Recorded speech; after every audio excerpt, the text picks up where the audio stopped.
Assalamualaikum warahmatullahi wabarakatuh. Subhanallah, sahabat, ini suatu yang sangat luar biasa, penyambutan Profesor Dr. Abdul Somad di negara Brunei, yang mana masyarakat Brunei sangat antusias ingin melihat secara langsung kehadiran Ustadz Abdul Somad di negaranya. Baik sahabat, mari kita simak videonya sampai selesai.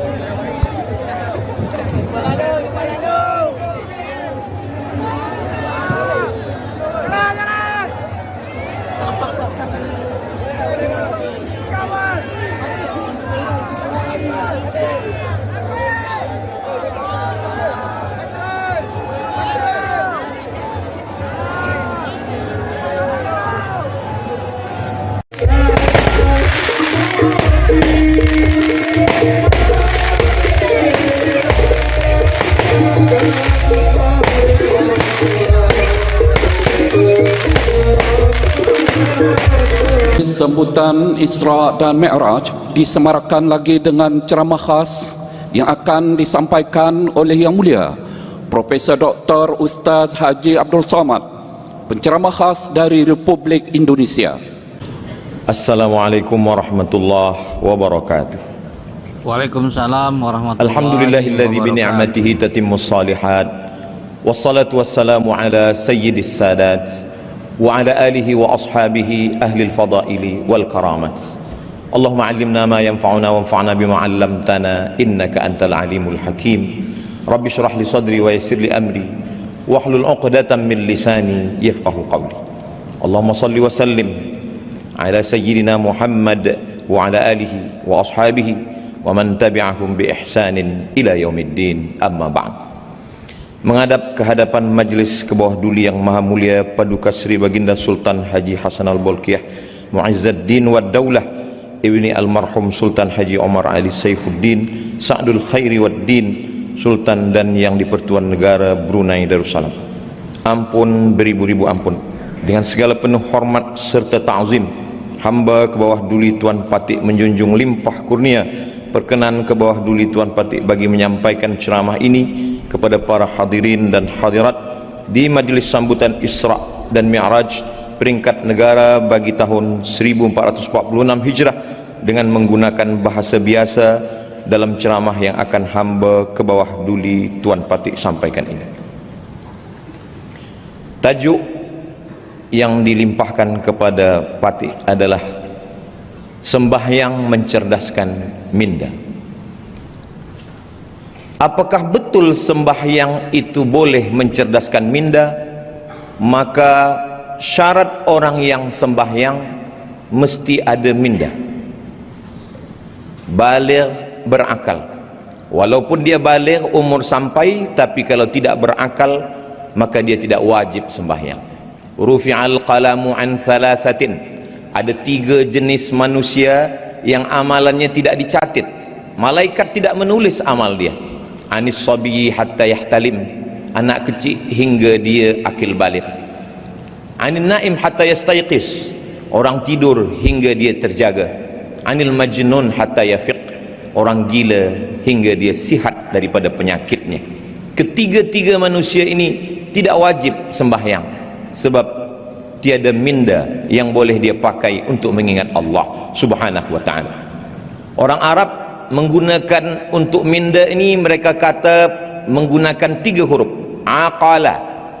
Ketika mereka menggunakan kain penutup kepala, mereka takut kain itu terbang dihembus angin, maka kain itu diikat dengan satu tali. Mereka menyebut tali pengikat itu sebagai iqal. Iqal dari kata akal, akal mengikat. Kenapa akal itu disebut mengikat? Kerana dia mengikat hawa nafsu. Maka dalam pepatah Melayu dikatakan, manusia dipegang cakapnya, sedangkan haiwan dipegang talinya. Bila ada orang yang cakap tiada berdasar daripada minda yang sihat, maka dia perlu diikat dengan tali. Orang Melayu mengatakan bahawa akal sebagai alat pengukur. Dalam satu peribahasa dikatakan, kalau galah panjang sejengkal, jangan laut hendak diduga. Galah adalah akal. Jangan pernah untuk mengukur Allah Subhanahu wa taala dengan akal yang pendek. ketika seorang muslim mengangkat tangannya takbiratul ihram, maka saat itu minda diguna untuk mengingat 7 perkara. Yang pertama, saya sedang sembahyang, usalli. Sembahyang saya sembahyang fardu, bukan sunat. Sembahyang saya sembahyang zuhur, bukan asar, bukan maghrib, bukan isya, bukan subuh. Selepas itu dia katakan usalli fardal maghribi, 3 rakaat, 4 rakaat, 2 rakaat. Dia katakan arba'a rakaatin.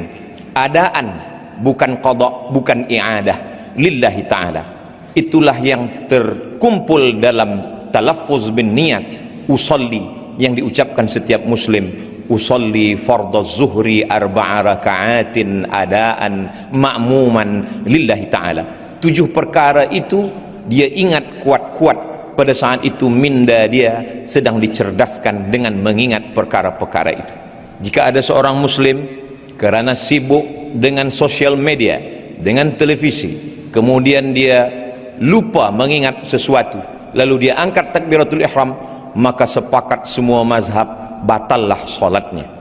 Dalam mazhab yang kita pakai, mazhab Melayu, di bumi Melayu, mazhab Imam Muhammad bin Idris Asy-Syafi'i, niat di dalam takbiratul ihram, muqaranah namanya, disebut dengan muqaranah kerana sejalan antara niat dengan takbir. Ketika seorang muslim mengatakan Allahu Akbar, maka saat itu di dalam takbir itu saya sembahyang fardu zuhur 4 rakaat, 4 rakaat adaan ma'muman atau imaman lillahi ta'ala. Seandai pun dia pakai mazhab yang lain, mazhab Imam Hanafi, mazhab Imam Maliki, mazhab Imam Syafi'i, niat tetap sebelum takbiratul ihram. Tidak ada satu pun mazhab yang berniat selepas takbiratul ihram. Bila seorang tidak menggunakan mindanya pada takbir itu, kemudian dia mengangkat tangan Allahu Akbar, selepas itu dia ragu zuhur kah, asar, maghrib kah atau isya, maka batallah salatnya menurut semua mazhab. Begitulah Allah Subhanahu wa taala ingin supaya seorang muslim tajam akal dan fikirannya, supaya dia senantiasa menjaga mindanya. Lalu kemudian setelah itu dia menyerahkan semua perkara kepada Allah Subhanahu wa taala. Ada 3 yang melalaikan manusia. Yang pertama, Allahu Akbar, Allah yang maha besar. Yang lain daripada itu, masalah hidupnya, ujian hidupnya, semuanya kecil di hadapan Allah, maka dia katakan Allahu Akbar kabira. Lalu kemudian selepas itu dia serahkan semua pujian milik Allah, walhamdulillahi katsira. Selepas itu baru dia katakan diri hamba kepada Allah penuh dengan silap salah dan dosa, dosa mata hingga ke ujung kaki. Selepas itu dia katakan wa subhanallahi bukratan wa asila. I'jabul mar'i binafsihi unwanu dha'fi aqlihi. Kekaguman, ujub terhadap diri manusia adalah punca daripada kelemahan minda. Minda yang kuat merasa diri bukan apa-apa, la haula wala quwata illa billahil aliyil azim. Ada 3 kerja minda. Yang pertama mengingat, yang kedua berfikir, yang ketiga sadar, kesadaran, awareness. Sekarang banyak orang yang tidak sedar apa yang dia katakan, apa yang dia ucapkan, apa yang dia perbuat. Maka ketika salat, orang sedang menjaga kesadarannya. Muslim mengatakan sadar itu adalah khusyuk. Wa khasha'atil aswatu lirrahman. Suara-suara semua bersimpuh sujud kepada Allah Subhanahu wa ta'ala. Ketika orang sedang salat, maka dia menggunakan minda untuk mengingat apa yang dia katakan, apa yang dia baca. Syekh Ali Jum'ah mengatakan untuk membantu kekhusyuan, maka nafas mesti diatur. Dalam takbiratul ihram 1 nafas Allahu Akbar. Dalam iftitah muslim boleh membaginya ke dalam 4 nafas. Allahu Akbar kabiran walhamdulillahi katsiran wa subhanallahi bukratan wa asila. Wajjahtu wajhiya lilladzi fatara as-samawati wal arda hanifan musliman wa ma ana minal musyrikin. Inna salati wa nusuki wa mahyaya wa mamati lillahi rabbil alamin. La syarika lahu wa bidzalika umirtu wa ana minal muslimin. Apakah Nabi Muhammad sallallahu alaihi wasallam itu kalau salat mulutnya bergerak atau diam sahaja. Tabi'in tidak pernah melihat Nabi. Maka tabi'in yang tidak pernah berjumpa melihat Nabi bertanya kepada sahabat Nabi. Sahabat itu bernama Khabbab ibnul Arth. Ya Khabbab, wahai Khabbab, apakah Nabi itu kalau sembahyang mulutnya bergerak? Kata Khabbab, ya, Nabi itu kalau sembahyang mulutnya bergerak. Maknanya dia membaca, bukan diam. Kalau mulut Nabi bergerak, dari mana engkau boleh mengetahui mulut Nabi itu bergerak? Khabbab menjawab, saya tahu mulut Nabi bergerak karena saya melihat bittirabi lihyatih, kerana janggut Nabi bergerak. Janggut Nabi bergerak kerana rahangnya bergerak. Rahang bergerak kerana mulut membaca. Itulah mengapa sembahyang itu disebut dengan qiraah, bukan mutala'ah. Kalau membaca di dalam hati, bahasa Arabnya mutala'ah. Tapi kalau membaca dengan mulut berbunyi, maka disebut dengan qiraah. Apakah bersuara atau tidak? Kalau suara kita didengar orang lain, namanya waswasa. Alladzi waswisu, berbisik. Tapi kalau suara itu hanya didengar oleh kita sendiri, maka disebut dengan hamsah. Maka saat membaca itu, seorang muslim mengeluarkan suara, tapi seagak-agak hamsah, hanya telinganya saja yang mendengar. Allahu akbar kabira, walhamdulillahi katsira, wa subhanallahi bukratan wa asila. Ketika sedang salat, seorang muslim yang miskin, dia sedang dinaikkan darjahnya ke tempat yang tinggi. Seorang muslim yang kaya, dia sedang disedarkan dirinya bahwa dia tiada punya apa-apa. Saat itu dia sedang berkata, inna salati wa nusuki wa mahyaya wa mamati lillahi rabbil alamin. Kemana dia menghadap? Saat itu dia sedang menghadap kepada wajjahtu wajhiya lilladzi fataras samawati wal arda hanifan musliman wa ma ana minal musyrikin. Selepas itu barulah dia berserah, sebenar-benar berserah kepada Allah Subhanahu wa taala. Semua yang mengganggu dalam hati, dalam fikiran, dalam bisikan telinga, dalam lintasan hati, dia halau. Semua itu dia halau dengan ta'awuz. Dalam mazhab Syafi'i, ta'awuz, a'udzubillah, diucapkan dalam setiap rakaat. Kalau solat zuhur 4 kali ta'awuz. A'udzubillahi minasyaitonir rajim. Mengamalkan firman Allah, idza qara'tal Qur'an, kalau engkau membaca Al-Quran, fasta'iz billah, mintalah perlindungan kepada Allah Subhanahu wa taala. Manusia senantiasa merasa takut, merasa cemas, merasa sendiri, maka pada saat itu dia sedang merasa besar. Saya bersama dengan Allah. A'udzubillah minasyaitonir rajim. Setelah itu barulah dia sadarkan dirinya bahwa dia dalam rahmat kasih sayang Allah. Bismillahirrahmanirrahim. Rahman juga sayang, Rahim juga sayang. Apa beza Rahman dan Rahim? Rahman semua mendapat, yang beriman mendapat, yang tak beriman pun dapat, yang baik dapat, yang tak baik pun dapat. Rahman. Tapi Rahim, yang dapat hanya orang beriman sahaja. Itulah mengapa Allah menyandingkan Ghafur dengan Rahim. Tak pernah ada ayat Ghafurur Rahman, kerana ampunan diberikan Allah hanya kepada orang yang percaya. Wa kana Allahu Ghafuran Rahima. Setelah itu dia berdialog dengan Allah, dia berkata-kata dengan Allah. Kalau ingin bercerita dengan Allah, maka tegakkanlah salat. Ketika seorang hamba sedang berkata, alhamdulillahi rabbil alamin, Allah membalas. Apa kata Allah? Hamidani abdi, hambaku sedang memuji aku. Setelah itu hamba itu berkata, Ar-Rahmanir Rahim. Lalu kemudian Allah menjawab, apa kata Allah? Asna alayya abdi, hambaku sedang memuliakan aku. Maliki yaumiddin. Apa kata Allah? Majjadani abdi, hambaku sedang mengagungkan aku. Kemudian hamba itu berkata, iyyaka na'budu wa iyyaka nasta'in. Apa jawab Allah? Sa'alani abdi, hambaku sedang meminta kepadaku. Ihdinas siratal mustaqim. Apa jawab Allah? Wali abdi ma sa'al, hambaku mendapatkan apapun yang dia mintakan. Sesungguhnya ketika orang sedang melaksanakan salat, mindanya, akalnya, fikirannya sedang fokus, sedang khusyuk, dia sedang bersama dengan Allah Subhanahu wa taala. Ujian hidup menyebabkan manusia sakit secara mental, maka perlu kesihatan mental. Maka pada saat itu dia pilihkan ayat yang membuat dia merasa diperhatikan Allah Subhanahu wa taala.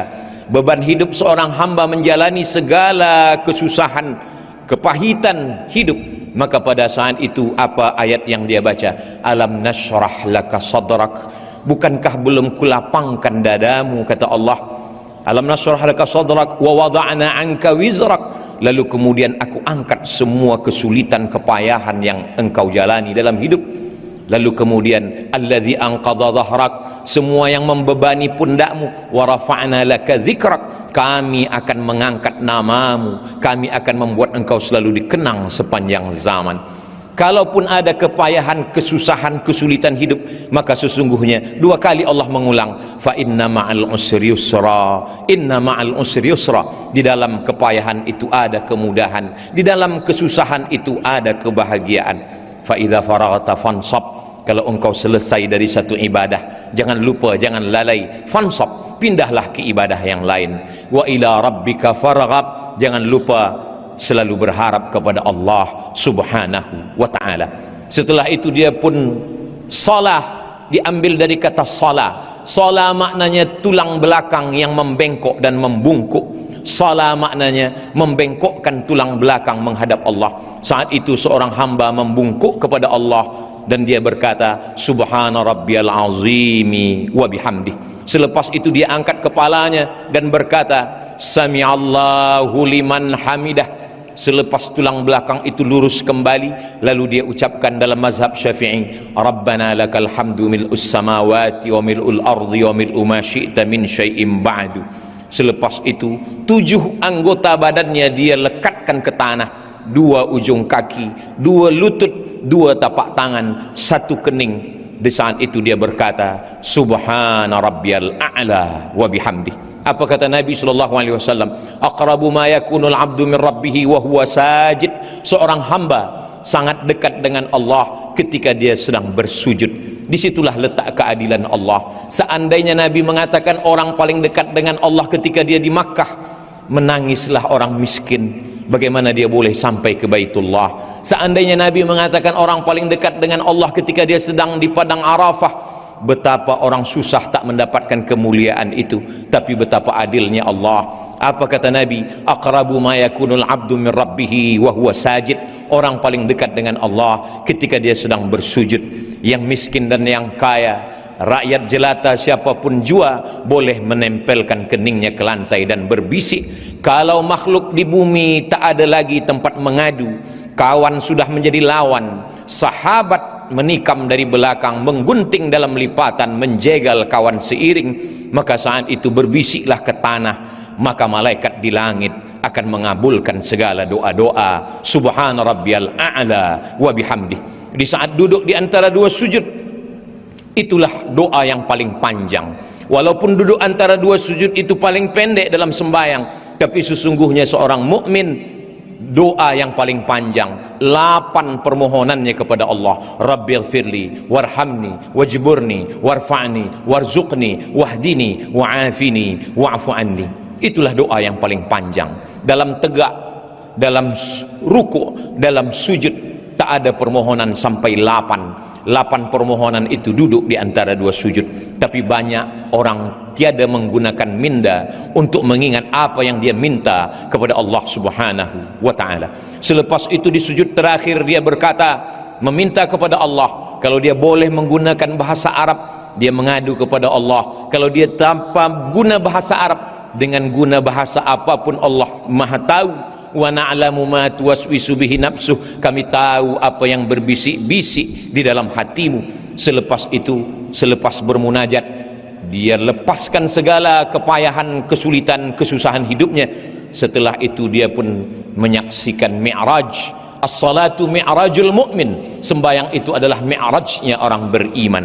Ketika Sayyidina Muhammad sallallahu alaihi wasallam Isra dan Mi'raj, riwayat ini disebutkan oleh Imam Al-Alusi, disebutkan juga oleh Imam Badruddin Al-Aini, disebutkan juga oleh Imam Al-Qastullani, disebutkan juga oleh Imam Ash-Sha'rani. Riwayat ini masyhur dalam kitab-kitab tafsir dan tasawuf.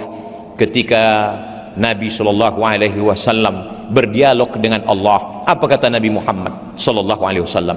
At-tahiyatul mubarakatu salawatu tayyibatu lillah. Semuanya milik Engkau ya Allah.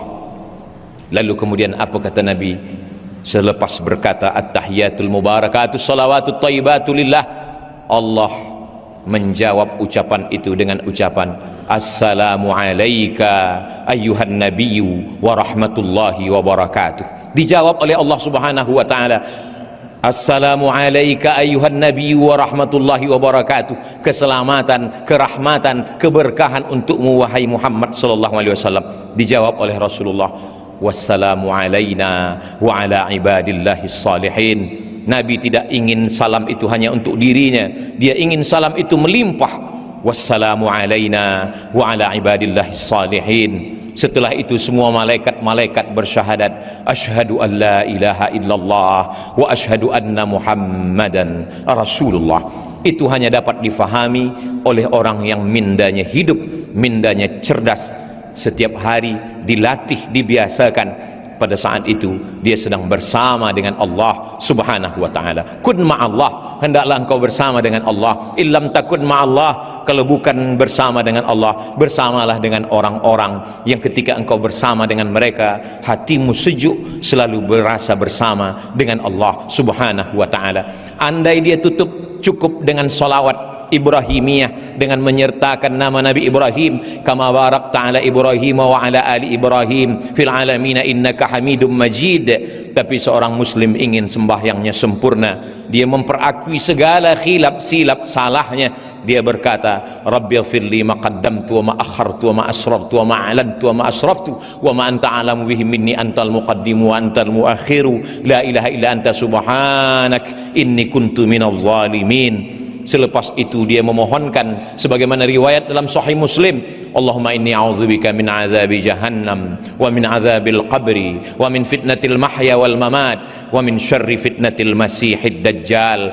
Selepas itu dia tutup dengan memohon kepada Allah, Allahumma a'inni, tolong hamba, ala zikrika, supaya hati selalu berzikir, wa syukrika, selalu bersyukur, wa husni ibadatik, selalu beribadah dengan ibadah yang terbaik. Selepas itu dia pun keluar daripada solatnya dengan mengucapkan salam, Assalamualaikum warahmatullah.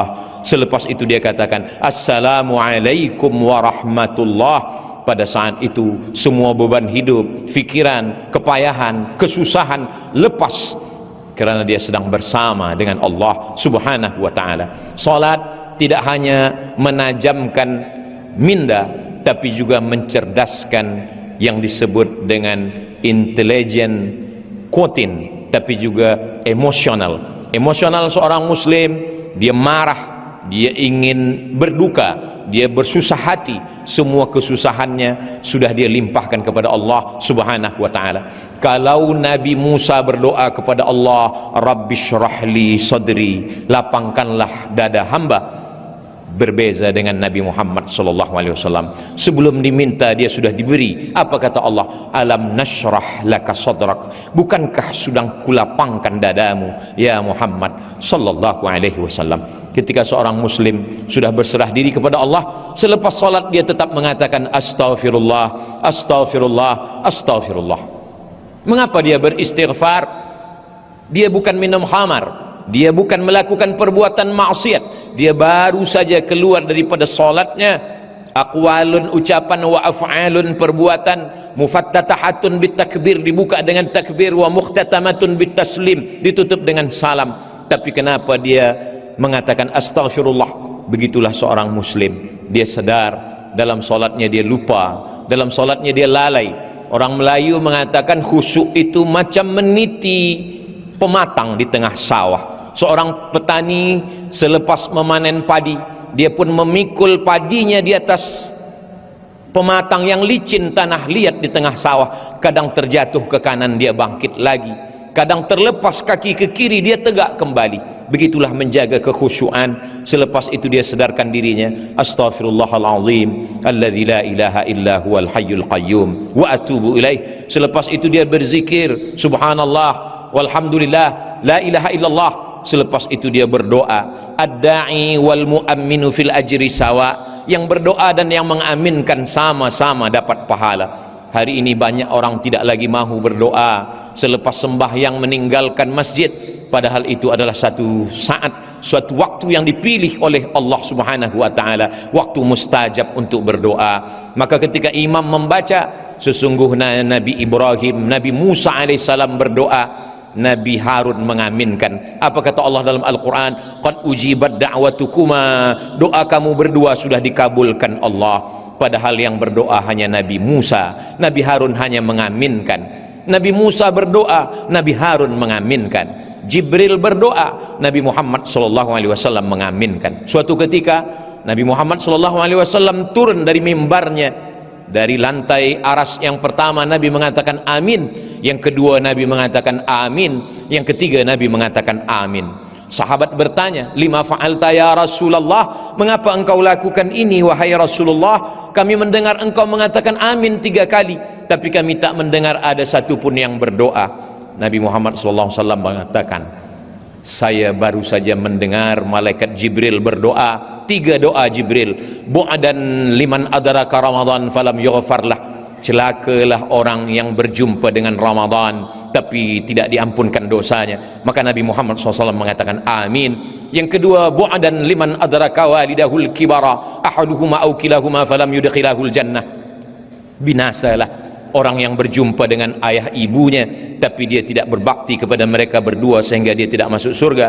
Maka Nabi mengatakan amin. Yang ketiga, bu'dan liman dzukirta wa lam yusalli alaika, celakalah orang yang ketika disebut namamu tapi dia tidak mahu berselawat kepadamu. Allahumma salli ala sayyidina Muhammad wa ala ali sayyidina Muhammad. Nabi mengatakan amin. Itulah dalil para ulama kita mengaminkan doa para imam. Dan ketika kita berzikir, malaikat-malaikat memanggil malaikat yang lain, halummu ila hajatikum, wahai malaikat yang lain, marilah kemari, inilah yang kamu cari, majlis-majlis zikir.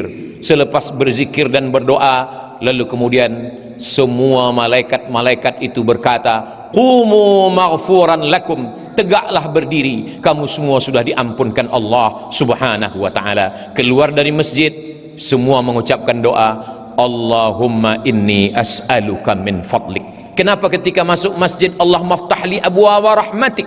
Kerana di dalam masjid malaikat sudah menunggu dengan doanya, Allahumma firlahu warhamhu, Allahumma firlahu warhamhu, curahkan rahmatmu untuk mereka. Tapi ketika manakala keluar dari masjid, kita meminta Allahumma inni as'aluka min fadlik, kita minta rezeki karunia Allah. Kerana di luar masjid mencari rezeki, idza qudiyatis salah, kalau salat sudah dilaksanakan, fantashiru fil ard, bertebaranlah di atas muka bumi, wabtaghu min fadlillah, carilah karunia Allah. Orang yang mencari karunia Allah adalah manusia dengan minda yang cerdas selepas dia bermunajat, berdoa kepada Allah Subhanahu wa taala. Semakin banyak ibadah, semakin lama salat khusyuk, semakin cerdas fikiran akal budi manusia, karena dia sedang bersama dengan Allah dan dia sedang mengucapkan salam di hadapan Rasulullah, assalamu alayka ayyuhan nabiyyu wa rahmatullahi wa barakatuh. Ampun beribu-ribu ampun. Demikianlah sahaja yang hamba ke bawah duli Tuan Patik dapat sampaikan di majlis yang diberkati ini. Hamba ke bawah duli Tuan Patik menjunjung beribu ampun jika terdapat sebarang suruk langkah dan tutur kata yang kurang manis di sepanjang perkongsian hamba ke bawah duli Tuan Patik itu tadi. Segala yang hamba baik itu adalah yang baik-baik datang dari Allah Subhanahu wa taala, dan apa yang sebaliknya adalah dari hamba ke bawah duli Tuan Patik sendiri. Sekian, wabillahi taufiq wal hidayah. Wassalamualaikum warahmatullahi wabarakatuh. Hamba ke bawah duli Tuan Patik menjunjung anugerah. Baru majus nanti belakangan.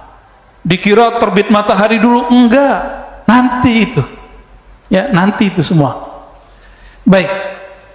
Dari Abdullah ibn Mas'ud radhiyallahu taala anhu, dari Nabi SAW. Nah, ini hiburan juga buat kita, biar nggak galau-galau amat Pak, tiap hari dengerin innalillahi wa inna ilaihi rajiun. Nggak tahu malam ini mungkin besok ada yang diambil Allah, kita nggak tahu.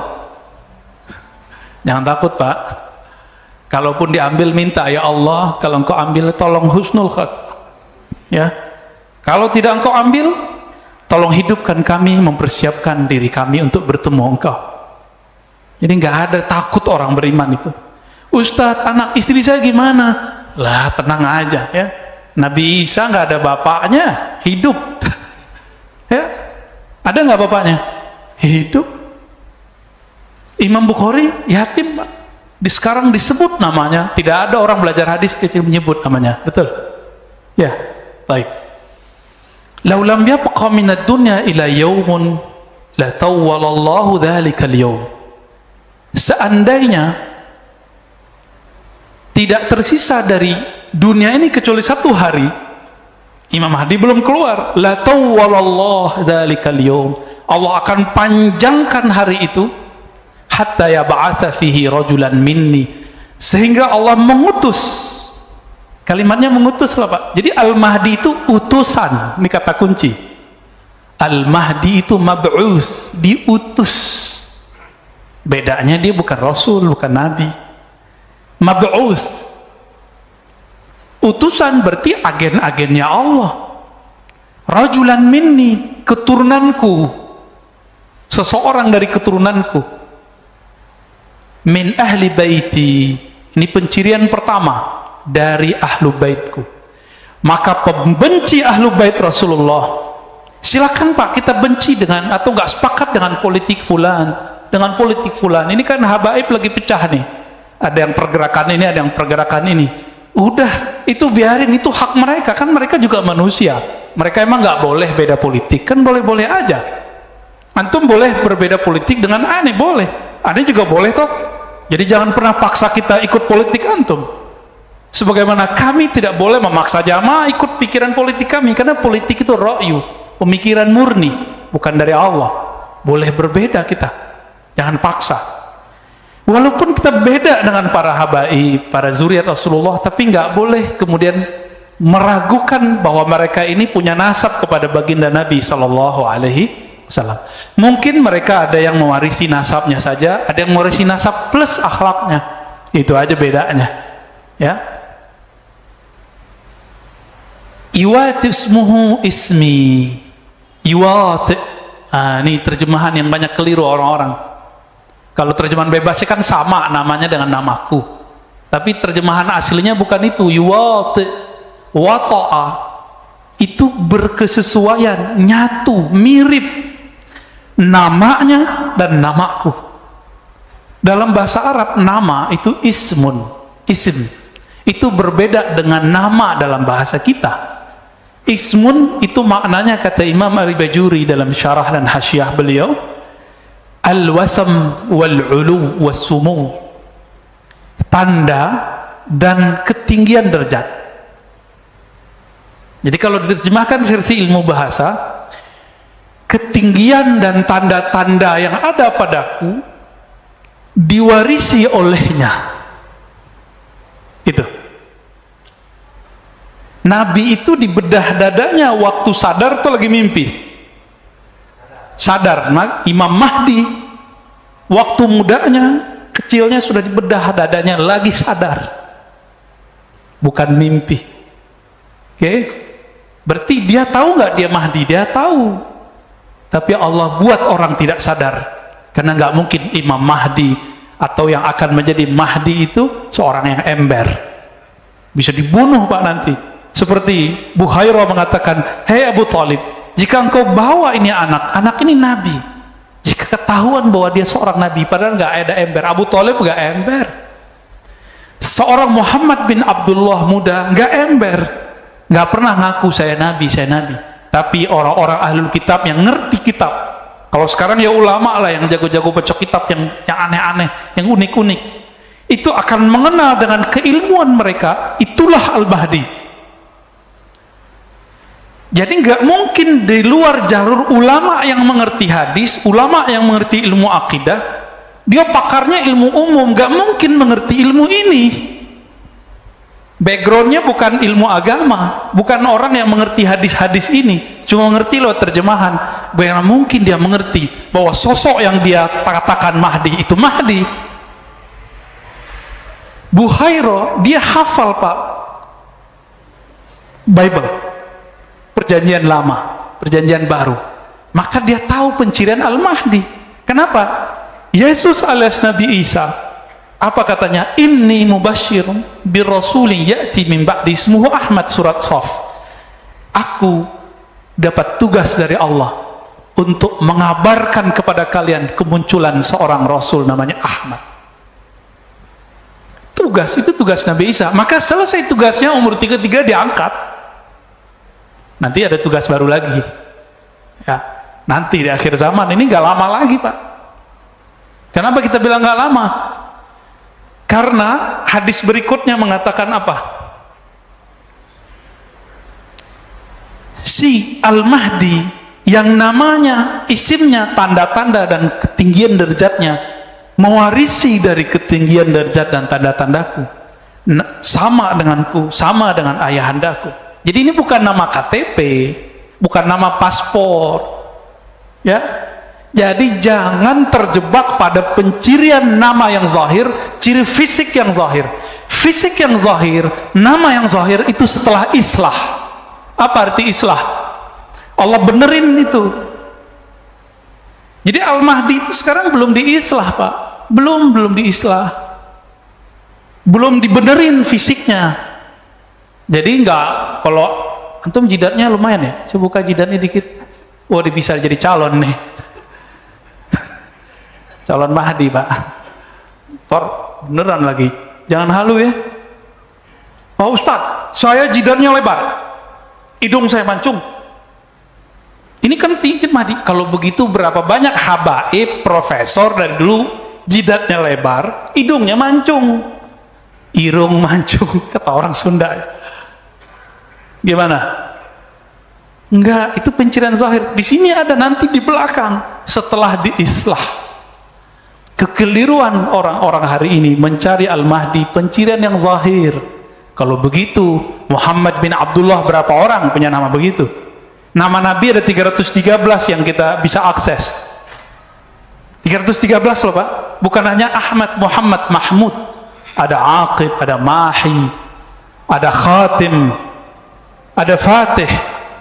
Tadi dikira Khalifah Sultan Muhammad Khan alias Muhammad Al-Fatih. Enggak, bukan beliau, kan bukan zuriat Nabi beliau.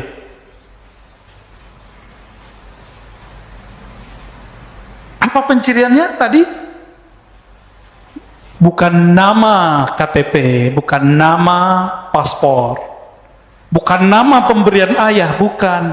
Itu sumu wal alam al-wasm, ketinggian derajat dan tanda-tanda yang ada pada Nabi sallallahu alaihi wasallam. Gitu, ya. Oh Ustadz, saya mimpi. Lah kalau antum mimpi, aneh mimpi juga. Apakah ada Al-Mahdi? Enggak, bukan mimpi penandanya. Betul, mimpi pertama Nabi itulah wahyu pertama. Tapi kapan mimpi pertama Nabi? Dalam hadis Bukhari dikatakan, awal wahyu itu ar-ru'ya as-salihah, yara misla falakis subah. Mimpi pertama Nabi itulah wahyu pertama Nabi. Loh, kapan Nabi mimpi pertama? Umur 25? No, sebelum itu. 40 sebelum itu. Jadi Nabi itu suka menyendiri sejak kapan, Pak? Semenjak menikah atau sebelum menikah? Sebelum menikah udah suka menyendiri. Tapi ru'ya itu bukan hanya mimpi, tapi bisa visualisasi. Beliau melihat di alam sadar dan bawah sadarnya. Ini yang bisa menjelaskan orang-orang psikolog dan ahli neurologi, bahwa ada sadar, alam bawah sadar, ada supranatural, ada supernatural. Supernatural inilah alam hakiki di dalam diri kita, yang dulu disebutkan oleh Nabi, ar-ru'ya juz'un minan nubuwah, mimpi yang begitu yang dari Nabi, warisan kenabian. Jadi nggak semua mimpi. Coba bayangkan, mimpi ketemu Allah aja bisa halu, Pak. Ada yang nggak mimpi? Sidi Syekh Abdul Qadir Jilani, Kutub Rabbani, Syekh Abdul Qadir itu dalam keadaan jaga ketemu Allah, tapi dia tahu karena dia punya ilmunya. Imam Syekh Abdul Qadir Jilani ini akidahnya kuat, syariatnya mantap, maka dia dia tes yang aku Tuhan nih. Jadi Tuhan bisa dites, Pak. Berani nggak ngetes Tuhan? Nabi Ibrahim berani. Ya Rob, boleh dong buktiin kalau engkau Tuhan. Beliau sudah tahu itu Allah. Gimana caranya? Ya gimana cara menghidupkan sesuatu yang mati? Apa kata Allah? Awalam tu'min? Kamu nggak percaya? Ya Rob, aku percaya, tapi biar hati itu tenang. Liyutma'inna qalbi, supaya hatiku tenang. Itu boleh dites begitu, Bu. Ada ilmunya, ilmu akidah. Maka Nabi Ibrahim itu disebut ummah, Abu Tauhid, bapak tauhid. Hanya ilmu tauhid yang bisa ngecek ini Mahdi asli atau Mahdi palsu. Mau dia mimpi ketemu Allah, mimpi ketemu ini, ternyata hanya satu yang tidak salah halu, mimpi ketemu baginda Rasul SAW. Di sebanyak wali-wali di dunia mimpi ketemu Nabi, terus di antara mereka siapa yang wali? Siapa yang Mahdi? Kan bisa aja diklaim Pak salah satunya Mahdi. Nah, maka nggak cukup tanda-tanda itu, harus ada yang kedua. Ism maknanya sumu, ketinggian ilmu. Ilmunya sangat tinggi. Maka di kitab ini disebutkan bahwa 4 pencirian Khatmul Aulia. Khatmul Aulia ini puncak kewalian di akhir zaman. Nih kita bagi aja Pak ya, biar clear masalahnya, tapi nggak akan clear sampai nanti. Kalau nggak ketemu 4 ilmu ini pada orang yang ngaku Mahdi atau diklaim sebagai Mahdi itu, maka dia bukanlah Al-Mahdi, tapi dia halu atau cuma diklaim oleh orang. Pertama punya ilmu al-badi'i, pakai hamzah, ilmu nasab alam semesta, asal usul alam semesta, bukan pakai mimpi Pak. Dia kalau ngelihat antum nih tahu, oh kamu ruh kamu dulu si anu. Hanzalah ketemu Salman, Salman ketemu sahabat. Apa kata sahabat ini? Kamu kok tahu saya? Apa jawaban beliau? Arafat ruhi ruhak, ruhku sudah kenal engkau sebelum ketemu di sini. Makanya ada namanya Habib Mahdi di Paru. Udah meninggal Pak, Allah yarham ya. Luar biasa waliullah. Beliau belajar ke Mekah, itu ketemu seorang syekh, langsung disebutkan nasabnya. Kamu anak si anu, pada baru pertama ketemu. Itu pencirian wali. Ini baru satu, berarti dia wali nih, wali yang tinggi, ulu, sumu, punya kualitas yang tinggi. Dia tahu ya namanya ruh yang ada di pohon, maka Nabi bisa memanggil pohon, wahai pohon kurma kesini, datang pohon kurmanya. Dan beliau dikenali oleh alam semesta ketika beliau jalan-jalan di pegunungan Mekah. Itu pohon-pohon, batu-batunya apa? Assalamualaikum ya Rasulullah. Itu belum dimasyhurkan Pak. Jadi an-nabi ya'rif bi annahu nabi qabla al-ba'si. Nabi itu tahu bahwa dia nabi sebelum dia dimasyhurkan oleh Allah. Al-Mahdi juga tahu. Enggak tebak-tebakan Pak. Ini keselamatan dunia, enggak main tebak-tebakan kita, apalagi cocok logi. Maka kita ketat sekali untuk masalah ini. Buka kitab hadisnya, kita cari penjelasan ulamanya. Nggak mau kita main-main dalam bab ini. Masa pakai WA doang ketahuan Imam Mahdi kan? Masa pakai mimpi doang ketahuan Imam Mahdi? No, nggak ada cerita. Harus detail Pak, harus detail. Orang milih presiden, gubernur, wali kota, bahkan milih takmir masjid aja harus hati-hati. Bener nggak? Selamat pensiun Pak Bambang. Kok nyambungnya ke sono ya? Harus ada pencirian ilmu ini. Ini baru ilmu pertama Pak. Saya belum bacakan ilmu kedua, ketiga, keempat ya. Bisa mundur semua yang aku Imam Mahdi sekarang. Dia tahu nggak dia dulu siapa? Karena Allah mengatakan alastu bi rabbikum. Hei, aku dulu adalah apa? Alastu bi rabbikum. Bukankah aku Rabbmu? Maka para arwah menjawab, bala syahidna ya Rabb, benar kami menyaksikan engkau. Dulu antum di mana tuh? Namanya siapa? Makomnya apa? Kalau tahu, bisa jadi Imam Mahdi, bisa jadi pengikut Imam Mahdi. Belum tentu dia Imam Mahdi. Jadi antum tahu aja belum disebut Imam Mahdi. Itulah ilmu yang disembunyikan Nabi di kolbunya. Maka beliau ngomong, kuntu nabiyyan wa adam munjadilun baina ma'in wa tin. Hadis Imam Al-Hakim disahihkan oleh beliau.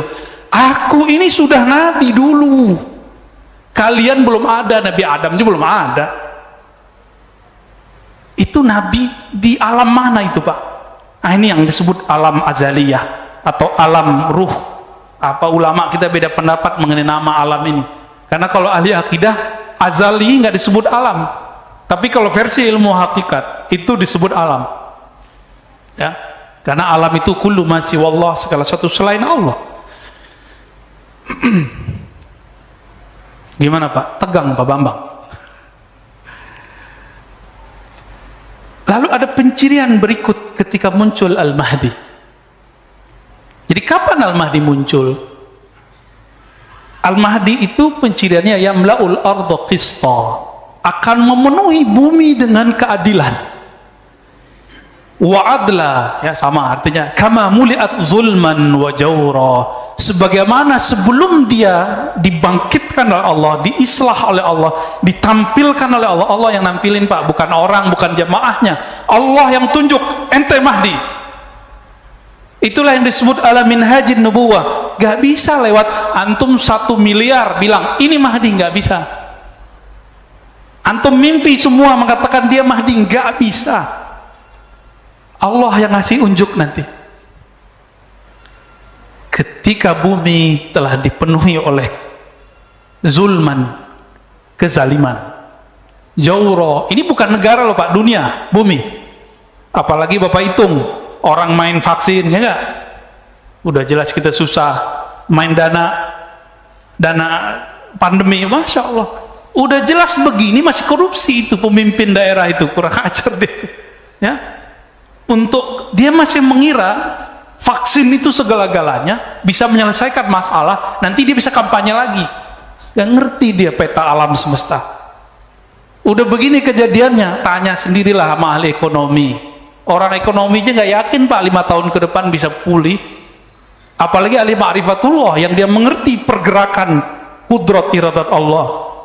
Mereka ngerti ujung ini gak ada ujungnya. Ujungnya cuma Dajjal keluar 40 hari, Al-Mahdi bersama Isa membunuh Dajjal. Udah selesai masalah. Baru muncul daulah ala minhajin nubuwah, negeri kemah ripah loh jenawi kata orang Jawa itu, ya. Tapi bukan hanya di sini, pusatnya nanti di Mekkah, pusatnya nanti di Madinah. Apa yang dilakukan ketika bumi ini dipenuhi semuanya? Benar gak ini? Udah sepakat nggak kalau pandemi ini ada orang yang buat? Sepakat nggak? Mungkin nggak virus tiba-tiba sendiri? Nggak mungkin kan? Nggak mungkin. Adakah sesuatu di dunia sengaja? Nggak mungkin. Tanya sendiri sama teman-teman kita, orang-orang yang ahli kesehatan, ahli kimia. Nggak ada. Ya. Nggak ada ceritanya kera jadi manusia, kera melakukan observasi atau melakukan eksperimen ke diri sendiri. Bisa nggak? Mesti ada yang bukan kera, yang bukan manusia intervensi terhadap wujud itu, baru kita percaya ada namanya evolusi. Kalau nggak, kita nggak percaya. Apalagi urusan beginian. Sepakat Pak ya, pandemi memenuhi dunia itu kezaliman banget. Banyak yang mati nggak? Bukan hanya orang yang mati, usaha mati, perusahaan banyak mati, negara bangkrut, bener. Beberapa negara sekarang itu nggak sanggup beli vaksin. Kita masih sanggup Pak, walaupun ngutang. Utang Pak, udah bangkrut kita udah. Jadi kalau dihitung-hitung bangkrut, cuma nggak tahu ini psikologi orang-orang ngurusin negeri ini, nggak tahu siapa yang bisikin. Jangan buat panik, jangan panik, bener sih. Cuma kita harus tahu juga sebenarnya apa yang terjadi sekarang, kita harus tahu juga. Tapi jangan sering-sering tahu. Jadi enakan jadi orang yang pura-pura bodoh daripada orang yang banyak tahu. Ntar banyak galau aja Pak. Banyak tahu yang nggak penting maksudnya.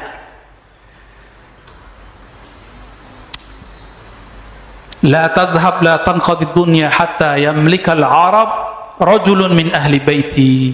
Tidaklah hancur dunia sampai ada seseorang sosok dari keturunanku, bangsa Arab, keturunan Arab. Jadi nggak mesti dia tinggal di Arab lah. Yang penting dia keturunan Nabi Shallallahu Alaihi Wasallam. Yuwati usmuhu ismi. Nah, ini yang paling sahih. Jadi yang sama itu nama pencirian dia dan ilmunya, nggak mesti nama bapaknya. Jadi hadis yang mengatakan sama mirip namanya dan nama ayahnya itu kurang kuat. Yang kuat adalah menurut penelitian saya itu yang sama persis berkesesuaian antara namanya dan nama Nabi Muhammad Sallallahu Alaihi Wasallam. Nah, di hadis berikutnya diulang lagi sama ya, hadis nomor 4-nya. Seandainya tidak tersisa di bumi ini kecuali 1 hari, Allah akan panjangkan, lalu Allah utus rajulan min ahli baiti, dari ahlu baitku. Jadi tolong cintai ahlu bait, jangan benci ahlu bait. Allah yang jamin nasab mereka, tapi jangan terburu-buru. Oh, kayaknya si anu deh Imam Mahdi. Imam Mahdi itu nggak bisa pakai kayaknya. Allah yang tahu. Allah yang tahu. Ya. Udah jam 7, Pak. Kurang ya? Kita lanjut hadisnya. Tadi pencirian tadi baru 1 saya sebutkan. Nanti di lain waktu kita sebutkan ciri-ciri berikutnya. Ya. Nabi SAW menyebutkan lagi mengenai nasab. Nah, ini kan banyak yang ngomong Imam Mahdi itu Hasani atau Husaini, keturunan Hasan atau Husain. Beberapa orang yang keturunan Hasan mengatakan dia keturunan Hasan, yang keturunan Husain mengatakan keturunan Husain. Loh, kita kan bengong, Pak, kita bukan keturunan Hasan dan Husain. Pak Bambang keturunan siapa? Namanya Bambang, ada Jawanya kali ya? Bambang apa Pak namanya? Supriyadi. Ya nggak masuk, Pak. Apa kata Nabi? Ini bisa untuk menyatukan Al-Hasan wal Husain, Al-Hasani wal Husaini. Kita cinta dengan para zuriat Rasulullah. Kata beliau, Al-Mahdi min itrati min waladi Fatimah. Al-Mahdi yang Allah guidance itu, yang Allah pilih itu keturunanku dari zuriat Fatimah. Wah, ini ada Habib nih. Antum asegaf ya Habib ya? Insyaallah nuhibbukum ya. Semoga kalau beliau cinta sama kita, kita nanti tergadai, Pak. Beliau bilang, ya Rasulullah, wahai jitku, itu orang cinta aku karena cinta kepada engkau. Selamat, Pak, insyaallah. Jadi habaib itu yang mahal bukan darahnya semata, tapi kalau dia bilang, ya Rasulullah, wahai kakekku, wahai ayahanda, itu Pak Bambang cinta aku karena cinta kepada engkau. Kata beliau, parkir, selamatin. Itu kelebihan habaib kalau benar, Pak ya. Ntar habaib kan diseleksi juga sama Sayyidah Fatimah. Diseleksi, Pak, nanti ada pengadilan khusus untuk mereka. Jadi nggak usah urusin kalau ada habaib beda-beda aneh-aneh. Itu urusan mereka ntar. Hakimnya langsung Sayyidah Fatimah dan Sayyidina Ali. Hasan Husain nanti langsung ngurusin. Kita nggak usah ngurusin, takut kualat kita. Ya, kalau beda boleh nggak? Boleh. Saya banyak kok beda dengan beberapa habaib. Keturunan Sayyidah Fatimah ada Hasan, ada Husain. Maka jam'u bainal ahadis, menggabungkan sekian riwayat. Al-Mahdi itu ayah ibunya campuran. Bisa ayahnya, ya, ayahnya yang paling penting, campuran antara zuriat Hasan dan Husain. Selesai itu? Jadi kalau yang zuriat keturunan Hasan mengatakan itu dari babe gue Hasan, benar. Yang Husaini bilang, oh benar. Dua-duanya benar ya. Dan itu nggak bisa sembarangan, harus dipastikan. Jangan bilang, kayaknya saya keturunan habaib deh Ustadz. Nggak bisa. Kenapa? Hidung saya mancung, saya brewok kan. Hidung saya mancung, jidat saya lebar dikit. Nggak ada urusan. Ya, mau lebar selebar lapangan, nggak ada urusan. Ya.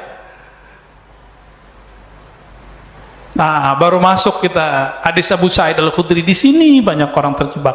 Pencirian zahir. Tadi kata isim itu pencirian batin. Yang ngerti riwayat hadis paham. Kata ismuhu, yuwati usmuhu ismi, berkesesuaian isim namanya, ciri-cirinya, tanda-tandanya, ilmunya dengan ciri-ciriku, tanda-tandaku. Itu batin. Itu kewaliannya. Itulah nubuat yang diturunkan ulama warasatul anbiya. Sedangkan zahirnya setelah diislah ketahuan nih, al-mahdi minni, mahdi itu keturunanku, ajlal jabhah. Ajla, apa arti ajla? Jali, jelas, jidatnya enggak ini enggak ada urusan sama cerdas enggak cerdas ya. Karena ada kiai jidatnya enggak panjang, Pak. Ya, yang baru meninggal kiai kita ahli hadis, pintar sekali. Itu jidatnya biasa aja. Jadi ini bukan urusan apa, ini pencirian zahir. Aqnal anf, boleh diartikan hidungnya mancung dikit lah, bengkok dikit lah ya. Yamla'ul arda qistan wa adla. Nanti setelah diislah kelihatan pencirian itu semua. Jadi kalau sekarang habaib banyak. Maka yang kita cari sekarang bukan pencirian zahir. Ini setelah diislah, dibenerin oleh Allah semalam. Apakah itu islahnya wali, islahnya mahdi? Islahnya al-mahdi adalah mi'raj rohaninya. Ya, baru denger ya makna itu ya.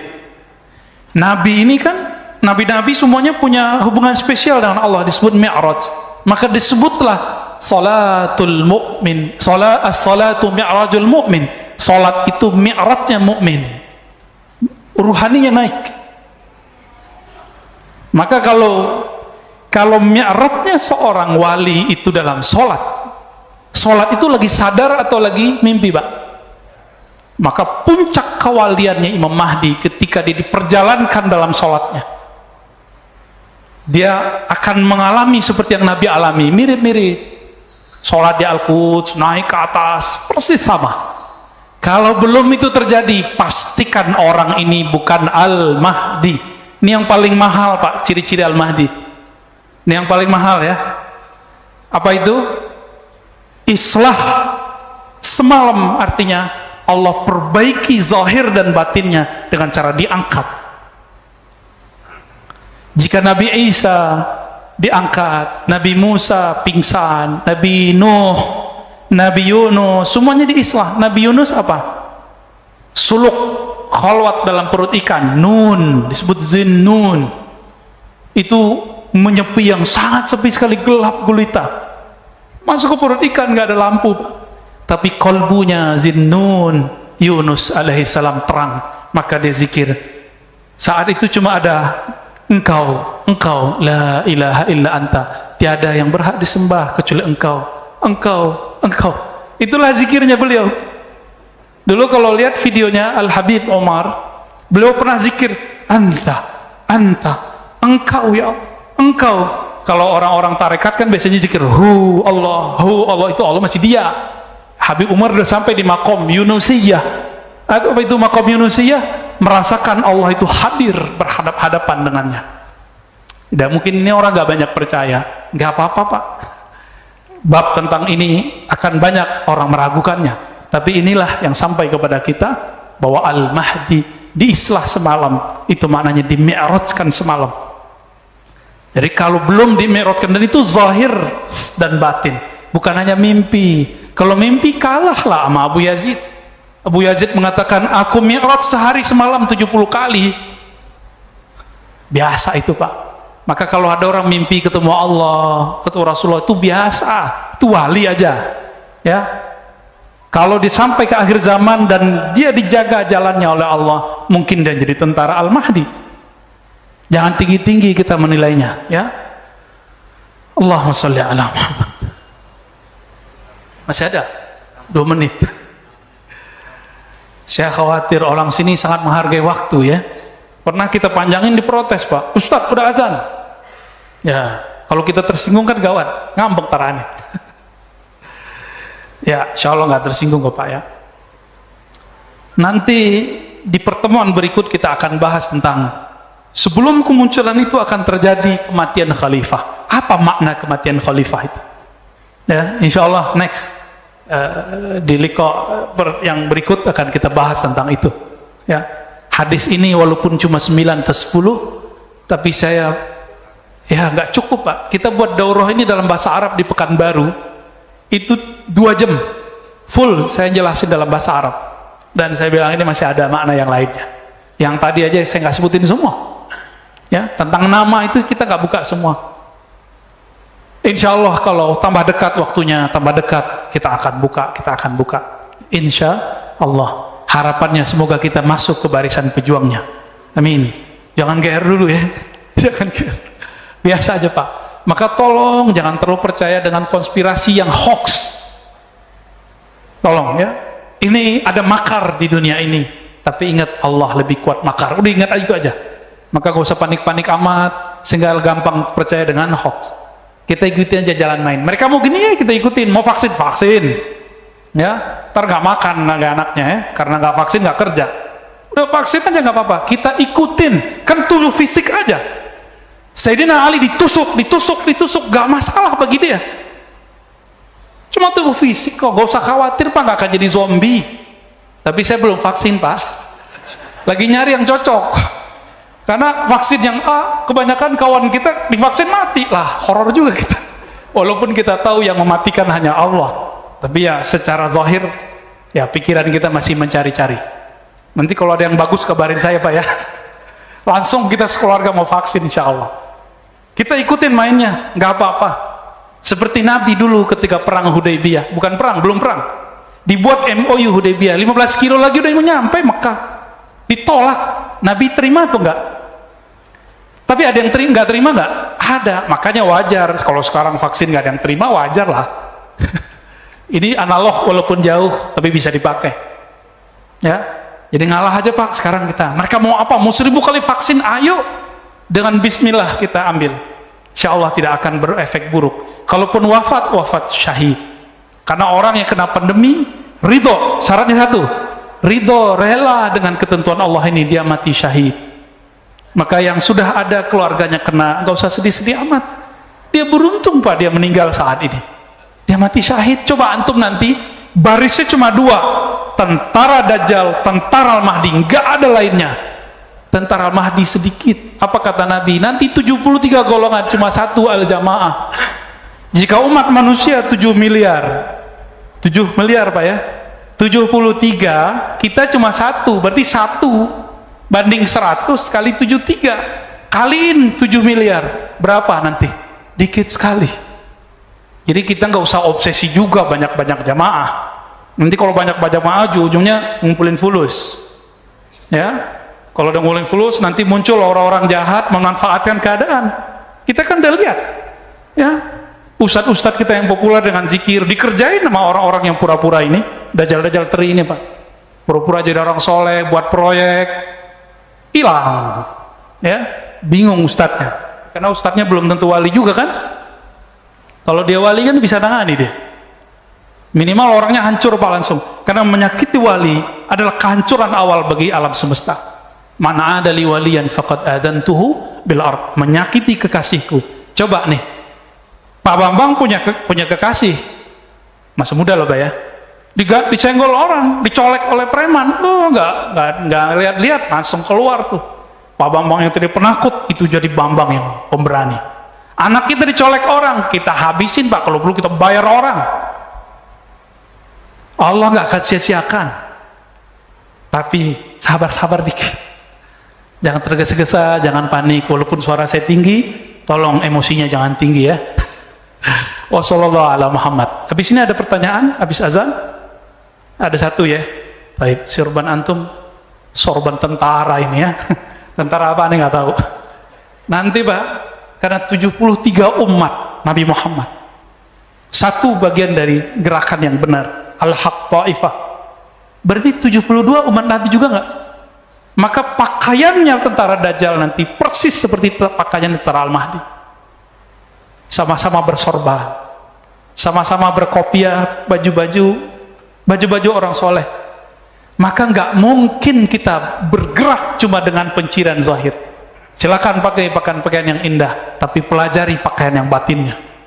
Insya Allah kita tambah cepat menemukannya. Ya, amin ya Rabbal Alamin. Jadi kalau kita di luar sana kita bahas sunnah bid'ah sudah itu di luar itu Pak ya, itu wajar. Saya lagi jagain beberapa orang. Tapi kalau ini tolong dilupakan bab itu. Maka kita nggak ada kebencian dengan kelompok abadi di sini. Kita cuma mengingatkan hadis-hadis ini. Bukankah semua kelompok mempercayai hadis ini? Hadis ini sahih Hasan, yang dhaifnya sudah naik kepada Hasan. Assalamualaikum warahmatullahi wabarakatuh, Bu Hersi. Mau nanya, dari dulu saya masih mencari satu pertanyaan bagi saya, istilahnya yang merasakan efek atau akibat dari nanti Dajjal tentunya mengalami zaman Imam Mahdi ini, apakah orang yang istilahnya pada zamannya Imam Mahdi nanti muncul itu masih hidup atau yang sudah meninggal akan merasakan efek itu juga? Terima kasih. Waduh, pertanyaannya berat.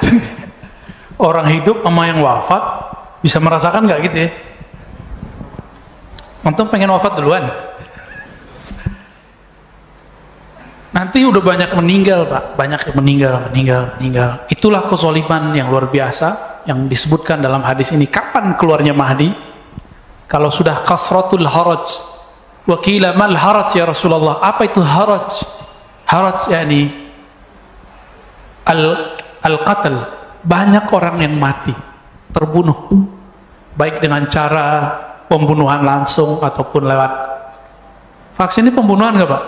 Oh bukan, Pak, hati-hati, Pak. virus ini yang paling jelas.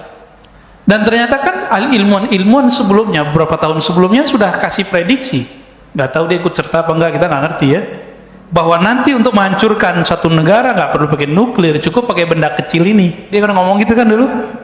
Oh, canggih juga. Apa maling teriak maling? Kita nggak tahu ya. Apakah orang yang hidup dan mati?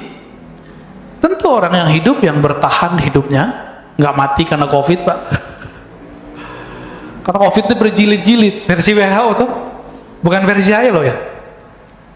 COVID ini berjilid-jilid, Pak.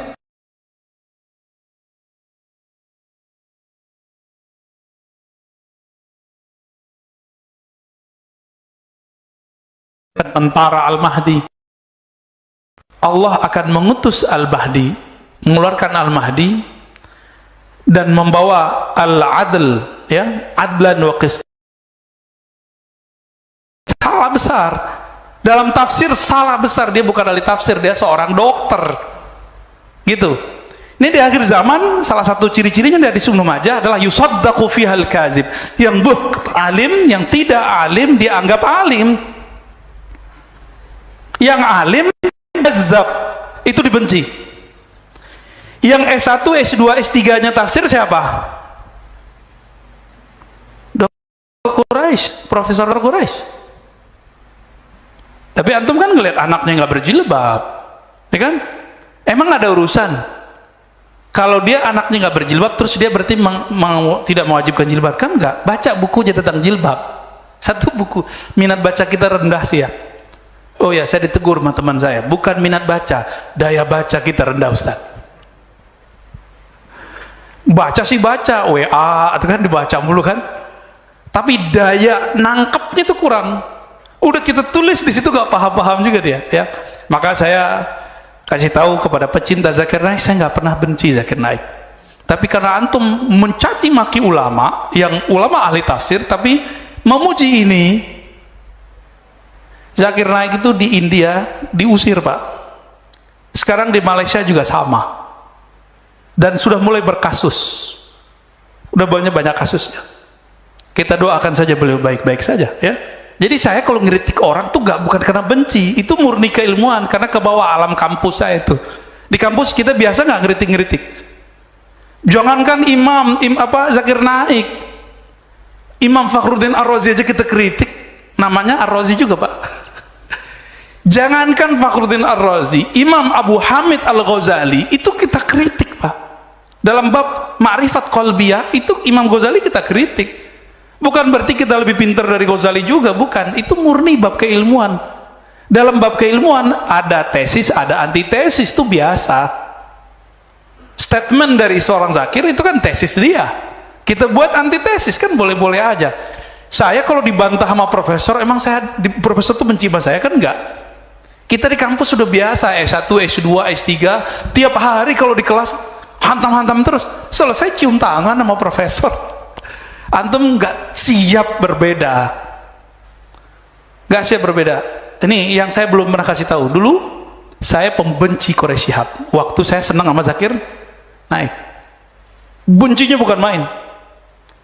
Diam-diam pasangan kita baca aja buku Pak Quraisy, dia nggak mau dengar-dengar dari suaminya. Apa tuh Pak Quraisy? Gitu saya ngomongnya. Dibelilah koleksi buku Pak Quraisy. Kadang kita lihat begitu, kita diam-diam baca juga. Gengsi kan? Baca buku istri, gengsi Pak. Dia tidur, kita baca bukunya. Ternyata asik, udah dicoret-coret semua, mana yang penting-penting. Mana kata-kata tentang jilbab wajib, tidak wajib. Ternyata wajib. Kak Ar-Razi yang salah. Kita yang sekolah, yang nyantri, itu bisa berubah-ubah. Masa antum nggak mau berubah? Imam Syafi'i bisa berubah, masa kita nggak mau berubah opini? Ya, gitu Pak ya. Udah kemana-mana nih. Tapi ini penting ya. Ada lagi? Ya. Assalamualaikum warahmatullahi wabarakatuh. Afwan Buya, ada pertanyaan dari jamaah YouTube. Alhamdulillah ada sekitar 1160 yang bergabung secara online.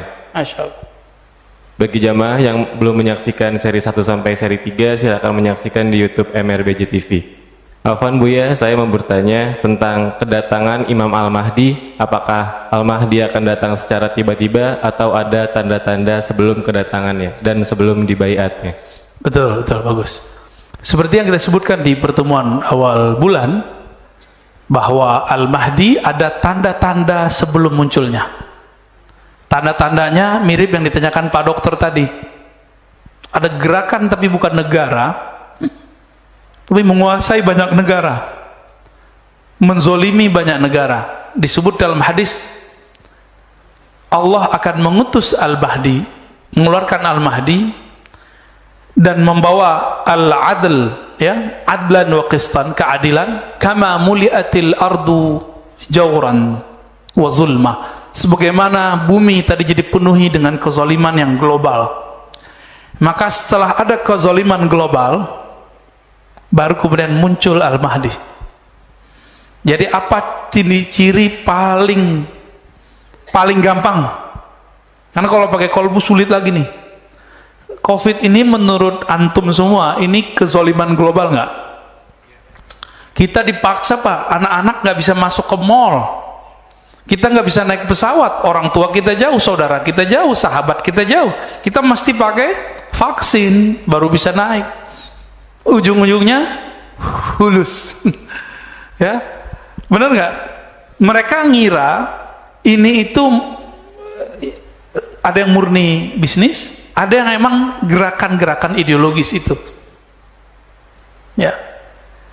Jadi ternyata yang berkuasa di negeri kita bukan presiden kita, yang berkuasa di Malaysia bukan rajanya, yang berkuasa di Saudi bukan rajanya, tapi siapa? Yang punya vaksin. Ya enggak? Yang berkuasa mereka. Itu pun mereka yang nggak semua punya vaksin sukses. Ada yang kalah-kalah juga. Kalau di teori konspirasi seru Pak.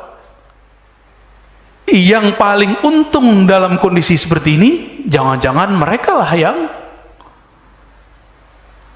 yang membuat virus ini. Cuma kita kan nggak berani juga, itu cuma teori, bisa disalah. Vaksin yang paling tidak berbahaya dari mana? Hah? Yang paling tidak berbahaya, yang paling sesuai dengan badan kita. Tuh Bapak, Pak Dokter udah tahu.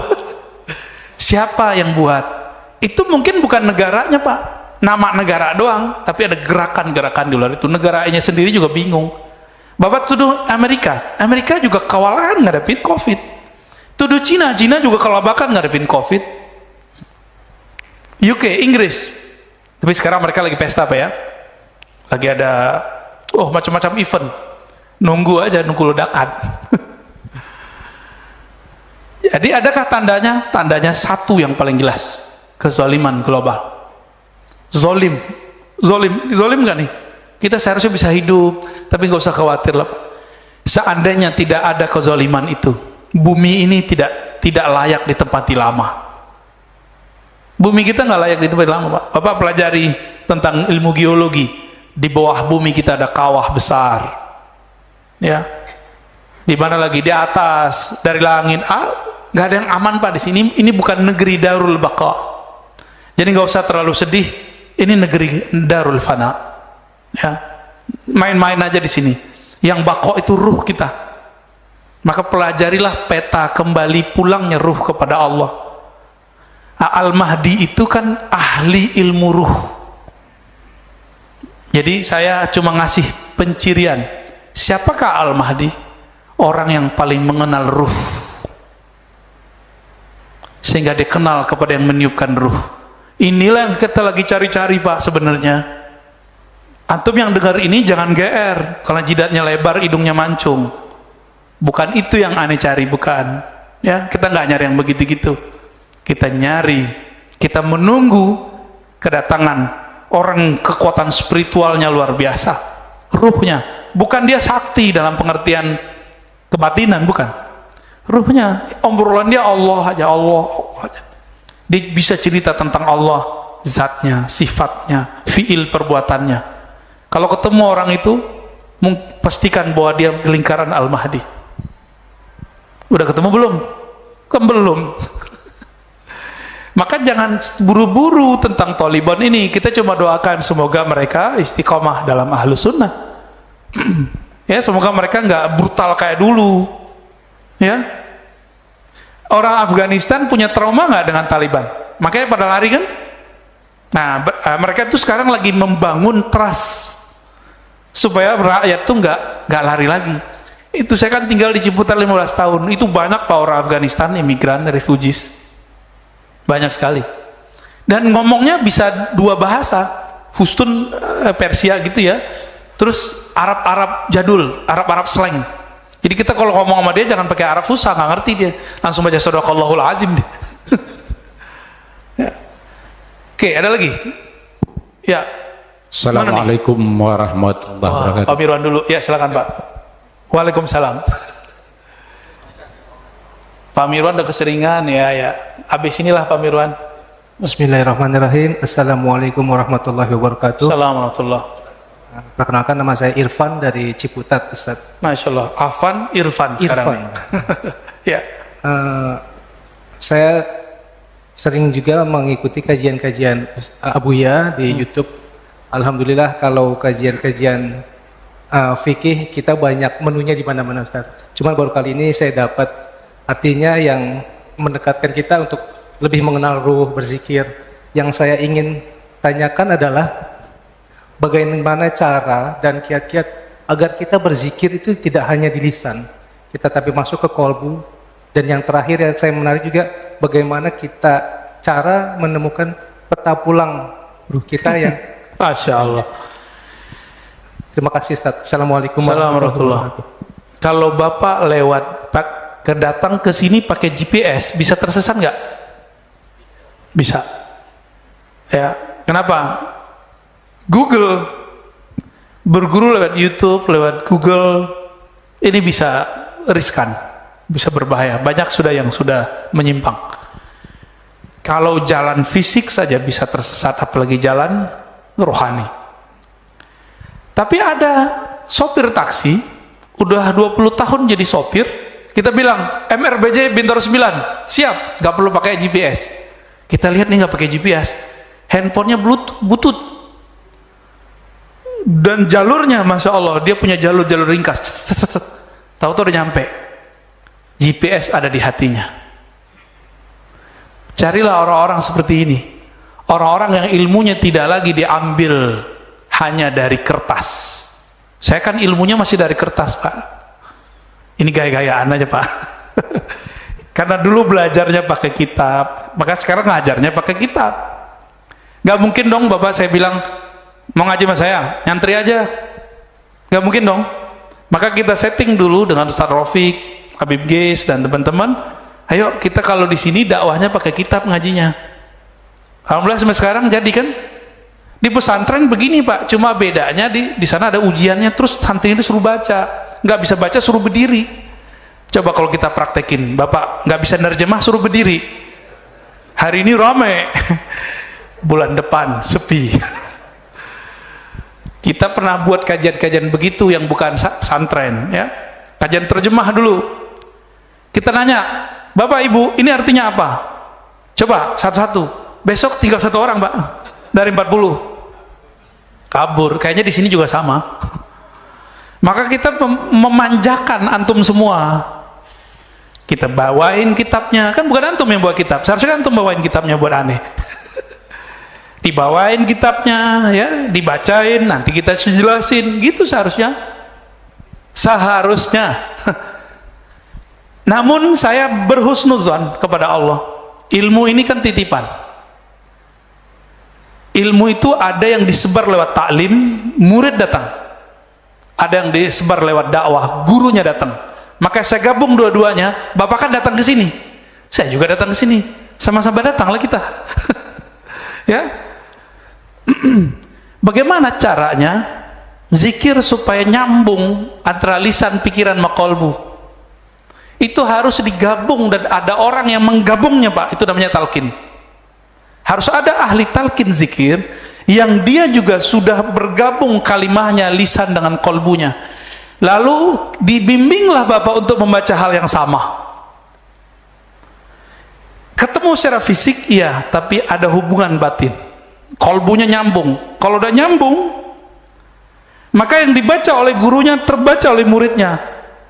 Itu namanya talqin. Ditalkinkan, dibimbingkan, disuapkan, diajarkan cara memakan kalimah itu masuk ke dalam qalbu. Diajarkan cara menanam kalimah ke dalam qalbu. Guru ini disebut mursyid. Mursyid ini dapat ijazah dari mursyid sebelumnya, dapat ijazah dari mursyid sebelumnya, terus sampai kepada baginda Rasulullah SAW, bersambung ijazahnya kepada baginda Nabi.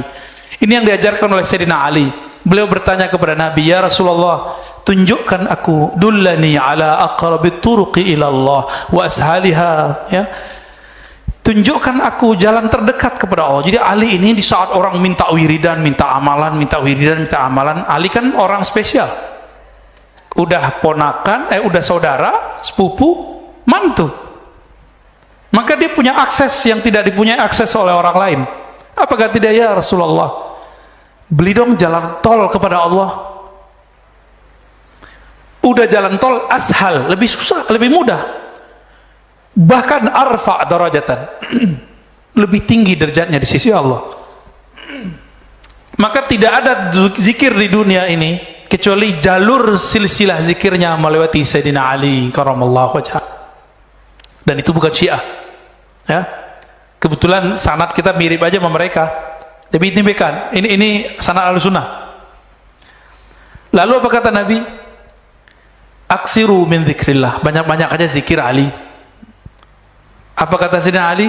Wahai Rasulullah, kalau itu saya tahu, banyak-banyak zikir saya tahu. Caranya gimana? Sama, antum tuh nanya tuh kayak Sayyidina Ali nanya tuh. Ya, jadi ternyata semua orang yang merindukan Allah dan Rasul pasti bertanya seperti ini, pasti mencari seperti antum itu. Dan ini kabar gembiranya bahwa sudah ada nur di kalbu. Nur itulah yang mencari jalan sekarang. Lalu dikatakan oleh Nabi, muncullah di situ teknik thariqah. Tapi kan di luar orang benci thariqah, Pak. Orang mengatakan thariqah syirik, thariqah khurafat.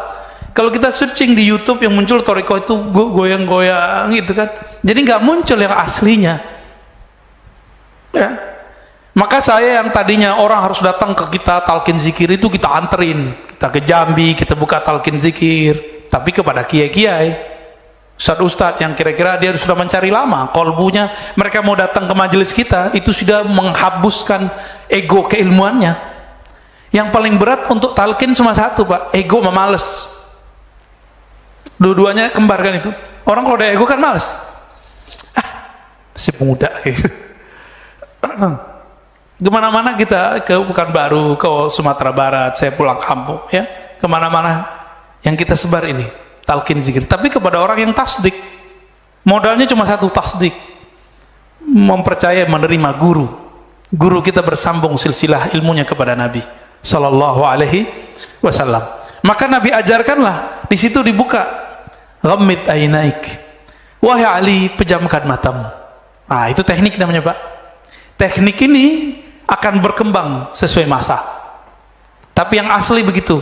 Jadi kalau zikir-zikir yang berthariqah itu pasti pakai pejam mata. Namun ada seorang syekh di Saudi, dia nggak mengerti fan ini, walaupun sudah ulama bagi orang lain, tapi tidak ulama dalam tasawuf. Apa kata dia? Nggak boleh zikir pejam mata karena mirip dengan agama lain.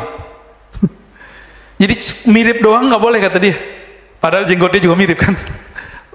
Tidak ada masalah ya Pak Panji ya? Ya. Lalu bagaimana caranya? Talqin.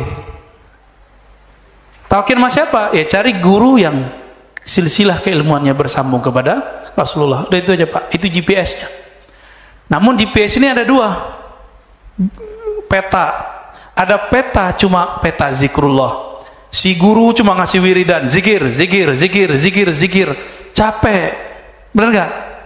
Bapak disuruh zikir 1000, lelah. Pak Mirwan pasti nggak mau. Tapi disuruh senam dia mau 2 jam. Untuk sehat badan dia mau. Tapi kalau udah tasdik sama saya nih, disuruh 70.000 juga mau ntar. Tapi kalau belum tasdik, 5 aja nggak mau Pak. Tapi kalau udah tasdik, berapa aja mau. Tasdik itulah yang membuat kita hilang ego, hilang capek kalau beramal. Nah, guru ini ada yang mengajarkan zikir, ada yang mengajarkan mazkur. Apa arti zikir, arti mazkur? Zikir itu wiridan, mazkur itu ma'rifatullah. Saya kalau sudah kenal yang saya sebut, jangankan 70.000, 100.000 pun saya jabanin zikirnya. Bapak kalau sudah kenal keuntungan yang diperoleh dari kerja di satu tempat, walaupun kena macet, jalanin nggak? Jalanin, karena sudah tahu untungnya kalau sekali sebulan dapat gaji sekian, per event dapat keuntungan sekian. Kita jalani Pak. Kenapa kita mau menjalani untuk urusan perut dan dompet bertahun-tahun? Sebelum pandemi kan bertahun-tahun belum ada Zoom. Kenapa untuk urusan kolbu Bapak nggak mau menjemput sampai ke seberang negeri? Tanda kalau tasdik belum ada. Tasdik itu aslul iman, pokok keimanan. Karena tasdik kurang imannya goyang. Maka zikir nggak pernah bergetar. Ciri-ciri orang berzikir surah Al-Anfal ayat 2. Disebut nama Allah, kolbunya bergetar. Coba sebut nama Allah, bergetar nggak? Kan nggak bergetar, karena di kolbunya belum ada tasdik. Oh Ustadz saya kan udah syahadat. Itu syahadat. Persaksian, tasdik belum. Tasdik urusan kolbu.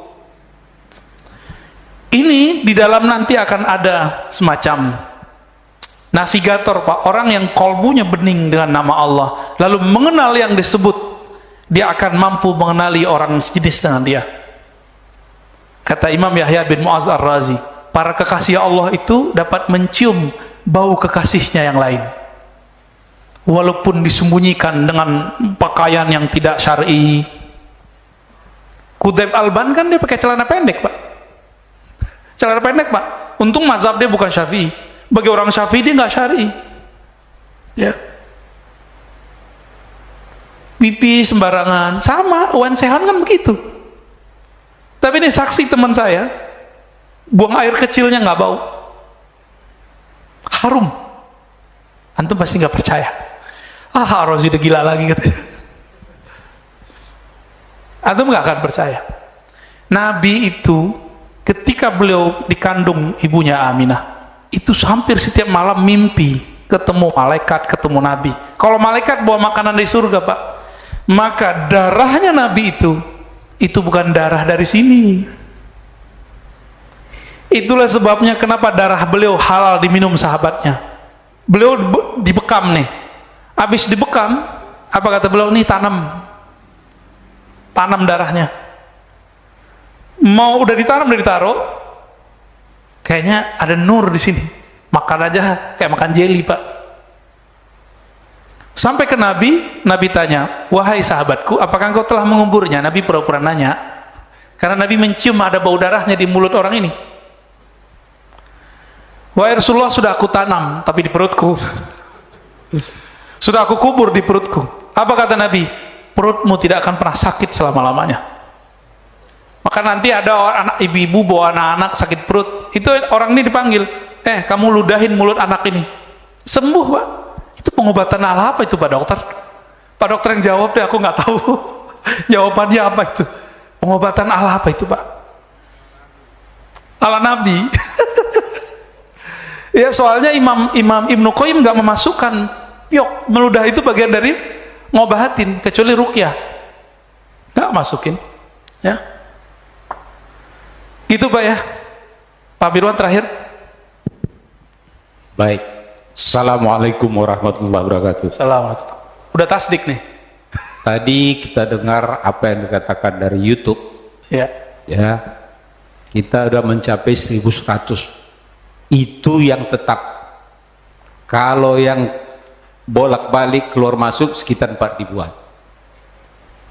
MRBJ TV-nya. Masya Allah. Ya, Gaya amat. saya kebetulan juga ikut Zoom di Pondok Indah. Iya, iya. Itu sekitar 1000 sekian, ya. Biasa lebih dari 1000 itu mati, nggak bisa kita masuk. Kajian-kajian yang dibahas di sana itu biasanya yang keseharian.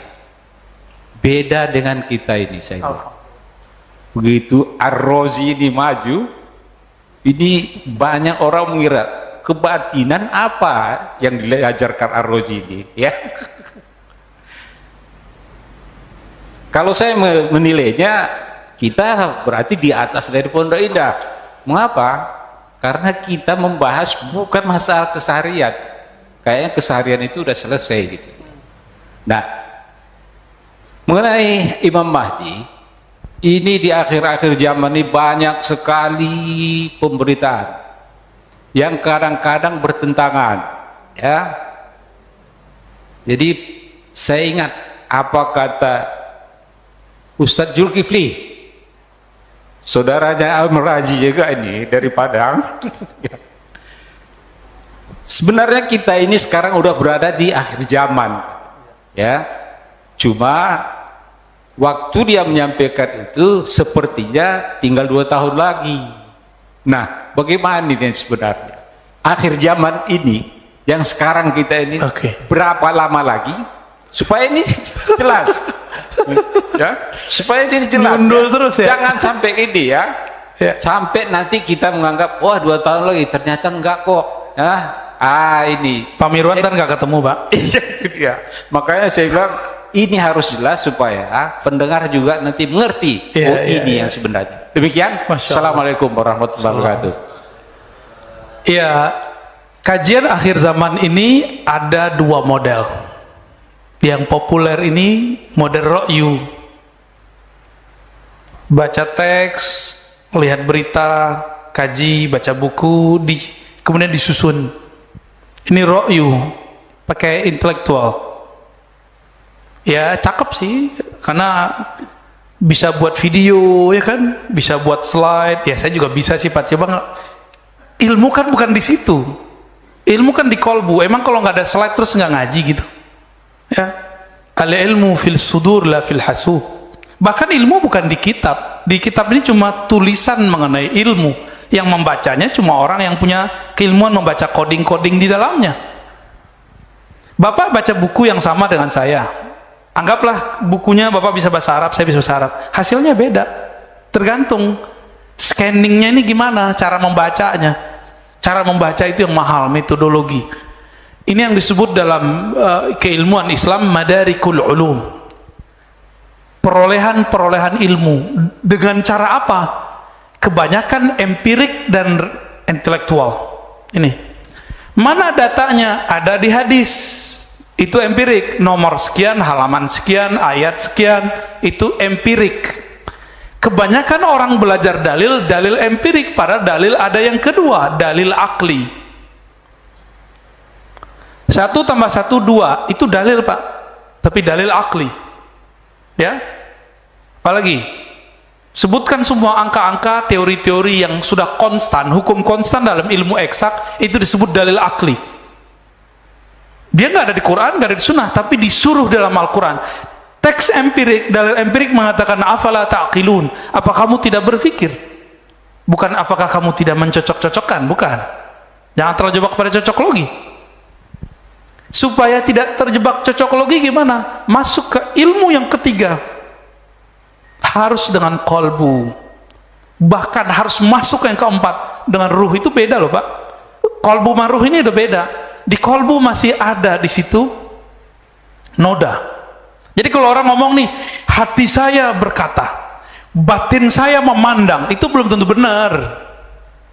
Ya, siapa tahu kolbunya berabu apa ya, berkabut ya, istilahnya, Pak.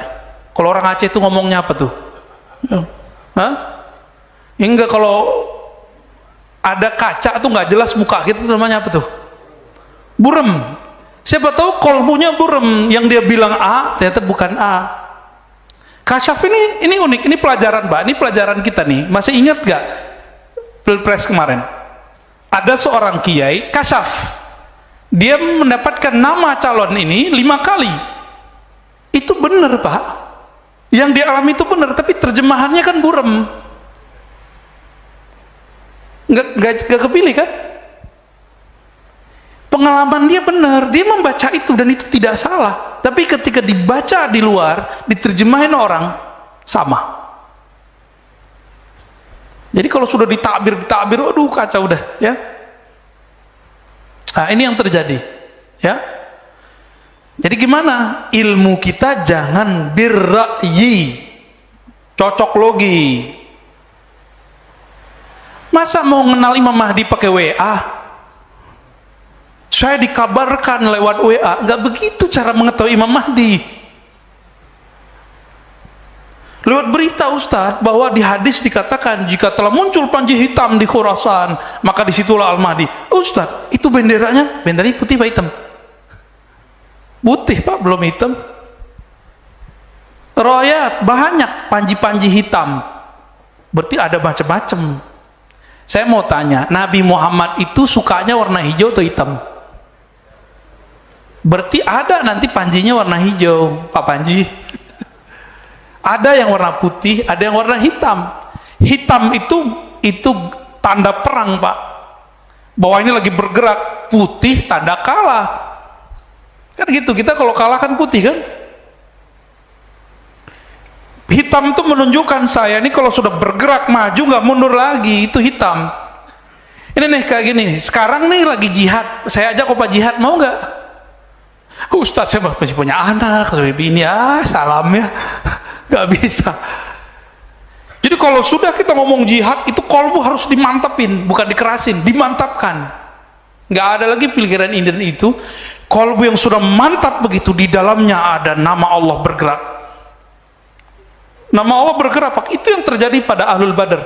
Ketika mereka mengayunkan pedangnya, belum sampai pedang, kalimatullah sudah sampai di jantung orang itu, mati orangnya.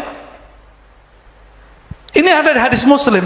Kata sahabat-sahabat, dulu waktu kami perang Badar, cuma perang itu doang Pak, perang yang lain enggak. Di saat kami mengayunkan pedang, belum pedang sampai, tahu-tahu sudah ada yang menusuk di depan, tidak tahu dari arah mana. Bertanyalah mereka ke Nabi, semuanya 313 mengalami hal yang sama. Apa kata Nabi? Jibril mengabarkanku bahwa Allah mengutus malaikat-malaikat untuk membersamai kalian. Lalu aku bertanya, itu malaikat apa saja? Jadi Nabi ini penasaran. Kata Jibril, sebagaimana 313 itu orang pilihan, maka yang ikut dari kalangan malaikat itu juga orang pilihan. Untuk merasakan getaran malaikat, pakai apa Pak? Malaikat cocok logi pakai teks? Tidak bisa. Cocok logi kalau pakai teori jadi ilmiah. Ilmiah belum tentu benar. Jadi kalau antum nih ngomong, ustadznya ini ilmiah, belum tentu benar. Tapi kan yang si Anu kan ngomong begitu, ini ilmiah pasti benar. Enggak. Karakter ilmiah itu bisa digugat kebenarannya. Ini yang kita pelajari dari semenjak kita masih belajar dari awal. Sepakat nggak yang kuliah-kuliah? Karakter ilmiah bisa digugat kebenarannya. Kitab ini nyusun hadis, dia kan nyusun doang Pak. Bisa jadi susunannya kebalik-balik. Contoh, ensiklopedia akhir zaman Dr. Mubayyad itu kan bagus, tapi dia naruh Mahdi sebelum Dajjal. Kan Dajjal duluan seharusnya, ya kan? Lalu dia punya asumsi-asumsi kayak tadi, kematian khalifah. Bagi dia bahwa di Ka'bah itulah ada perbendaharaan, tapi itu hadis pendapat lemah. Bagi dia itu Eufrat. Dan yang nyambung. Berarti dalam dia membaca hadis masuk ro'yu. Ro'yu itu intelektual. Ini murni spiritual. Al-Mahdi yang di-guidance secara rohani, berarti ini spiritual. Mahdiyin, orang yang di-guidance secara spiritual, bukan yang cocok logi. Saya nandain itu aja karena sekarang sudah mulai masuk ke dunia bisnis nih, kepanikan duit, kepanikan buat perumahan akhir zaman, buat bunker akhir zaman. Enggak, pergerakan akhir zaman enggak begitu Pak. Nabi ketika dulu berjuang buat bunker enggak? Serius nih, Jadi kalau ada yang ngajak buat bangkar akhir zaman, antum pastikan itu bukan golongan Al-Mahdiyin. Ya, buat perumahan akhir zaman, bakal kita tinggal kok nanti. Pastikan itu bukan gerakan Mahdiyin. Mari kita sama-sama menunggu aja, pakai kolbu, pakai rohani, kita sembari mencari dengan ilmu yang ada diberikan Allah, kita minta petunjuk. Karena ada jalur pintas kepada Allah. Salat hajat, salat istikharah, ya, munajat sepertiga malam terakhir. Itu jalan tol kepada Allah, Pak. Jangan ditinggal itu, ya. Insya Allah kalau kolbu sudah connect, nanti tidak lagi handphone, tidak lagi apa-apa. Orang-orang dengan kolbunya bicara, ayo kita ketemu di titik mana, kita berangkat ke Mekah. Terus berangkatnya pakai apa, Pak? Ini yang dikatakan tadi di hadis, sebelum akhir zaman terjadi, akan terjadi binatang berbicara kepada manusia. Itu baru contoh. Angin tak ngomong, air terngomong, binatang ngomong semua. Disitulah muncul turun ilmu Nabi Sulaiman kembali. Ilmu Nabi Sulaiman pakai akal, pakai ini. Bisa ngomong ntar sama angin, hei angin bawa kami. Itu bisa gitu Pak ntar. Tapi gimana caranya? Serahkan kepada ahlinya, ya.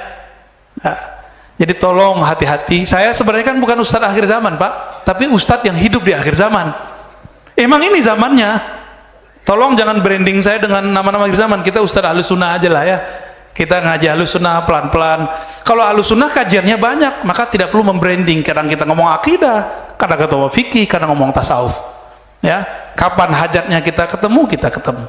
Semoga kajian ini dicatat oleh Allah sebagai amal soleh, mempersiapkan hati, kolbu, rohani untuk pergerakan akhir zaman. Yang umurnya sampai semoga bersama Imam Mahdi, yang tidak sampai semoga dicatat sebagai syahid fisabilillah. Amin ya rabbal alamin. Kenapa kita perlu membahas Sayyidina Isa? Supaya jangan ada juga kesalahpahaman bahwa umat Islam itu masih membutuhkan Nabi Isa. Enggak, kita enggak perlu amat kok sebenarnya. Justru Nabi Isa yang memerlukan umat Nabi Muhammad sallallahu alaihi wasallam. Karena Nabi Isa berharap menjadi umat Nabi Muhammad sallallahu alaihi wasallam. Kita sudah cukup dengan Nabi Muhammad. Kita sudah cukup dengan Al-Imam Al-Mahdi. Kita enggak perlu yang lain. Ya.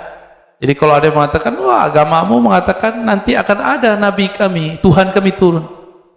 Kalau seandainya pun turun, Nabi Isa bukan sebagai Tuhan. Bahkan pangkat kenabiannya pun Allah simpan. Jabatannya bukan lagi sebagai nabi.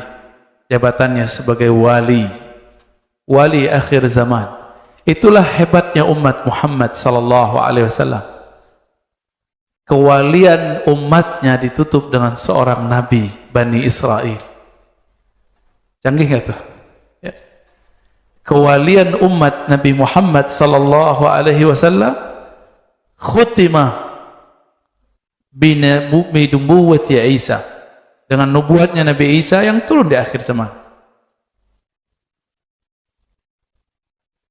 Maka hadis yang saya tampilkan di depan ini, hadisnya diriwayatkan oleh Al-Imam Al-Bukhari. Lafaznya sederhana. An Abi Hurairah qala Rasulullah sallallahu alaihi wasallam, Ana awlan nasi bi Isa bin Maryam fid dunya wal akhirah wal anbiya ikhwatun li'allat ummahatuhum syatta wa dinuhum wahid. Aku adalah orang yang lebih utama terhadap Isa ibn Maryam, baik di dunia dan di akhirat. Wal anbiya ikhwatun, ini Nabi lagi tawadhu nih. Para nabi itu bersaudara. Kalau Nabi pengen mau ngomong, itu para nabi dariku. Tapi Nabi lagi tawadhu. Apa kata beliau? Para nabi itu ikhwah. Apa arti ikhwah? Bersaudara. Ummahatuhum syatta, ibunya banyak. Maksudnya syariatnya banyak. Wa dinuhum wahid, tapi agamanya, akidahnya satu. Yang disembah Sayyidina Isa sama dengan Sayyidina Muhammad sallallahu alaihi. Nabiullah Isa dikhitan, Nabi Muhammad dikhitan. Nabi Isa mengajarkan untuk zakat 1/10. Nabi Muhammad mengajarkan zakat 1/10. Apalagi Nabi Isa tidak pernah mengatakan aku Tuhan. Nabi Muhammad juga tidak pernah mengatakan aku Tuhan. Makanya di Quran yang paling fokus dikatakan di Quran Isa bin Maryam, Isa bin Maryam, ya. Selalu Allah kemudian mengatakan Isa ibn Maryam. Al-Quran itu tidak ada sesuatu yang sia-sia di dalamnya. Ketika disebutkan ibn, berarti ada masalah pada ibn ini. Orang-orang banyak meyakini huwa ibnullah, Isa ibn Allah. Bagi mereka, bagaimana mungkin seorang anak gak punya ayah? Berarti ayahnya Allah dong, gitu. Gimana Pak? Mungkin gak? Ada anak tanpa ayah?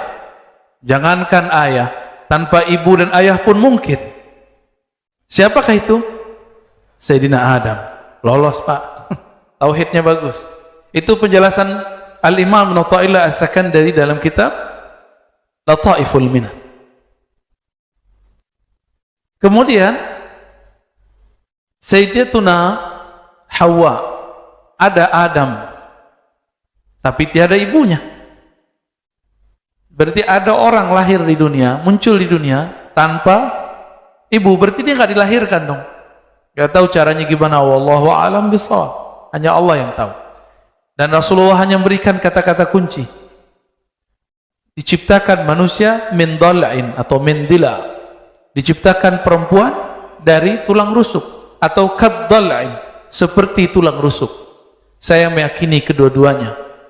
Adapun guru kami, Allah yaghfirlah, ya, al-maghfirlah, Kiai Ali Mustafa Yaqub mengatakan seperti tulang rusuk, bukan dari tulang rusuk. Itu pendapat beliau. Kita boleh berbeda sedikit, ya. Walaupun itu guru saya. Saya mengambil hadisnya dua-duanya. Satu min, satu ka. Min dari, ka seperti. Kita gabung saja hadisnya. Hakikat perempuan tercipta dari tulang rusuk, tapi sifatnya juga sama dengan tulang rusuk. Tulang rusuk bagaimana? Elastis gak? Elastis. Antum tahu tulang rusuk gak? Kalau nggak ada elastis ini, kita susah nafas. Ya, yang diambil bagian atas atau bagian bawah? Coba tanya kepada ahli biologi. Ada yang kurang nggak di kita laki-laki? Perempuan juga begitu karena keturunannya sama. Ada yang berkurang. Karena dari Sayyidina Adam sudah ada yang berkurang. Jadi laki-laki tanpa wanita seperti manusia tanpa tulang rusuk. Lebay, ya.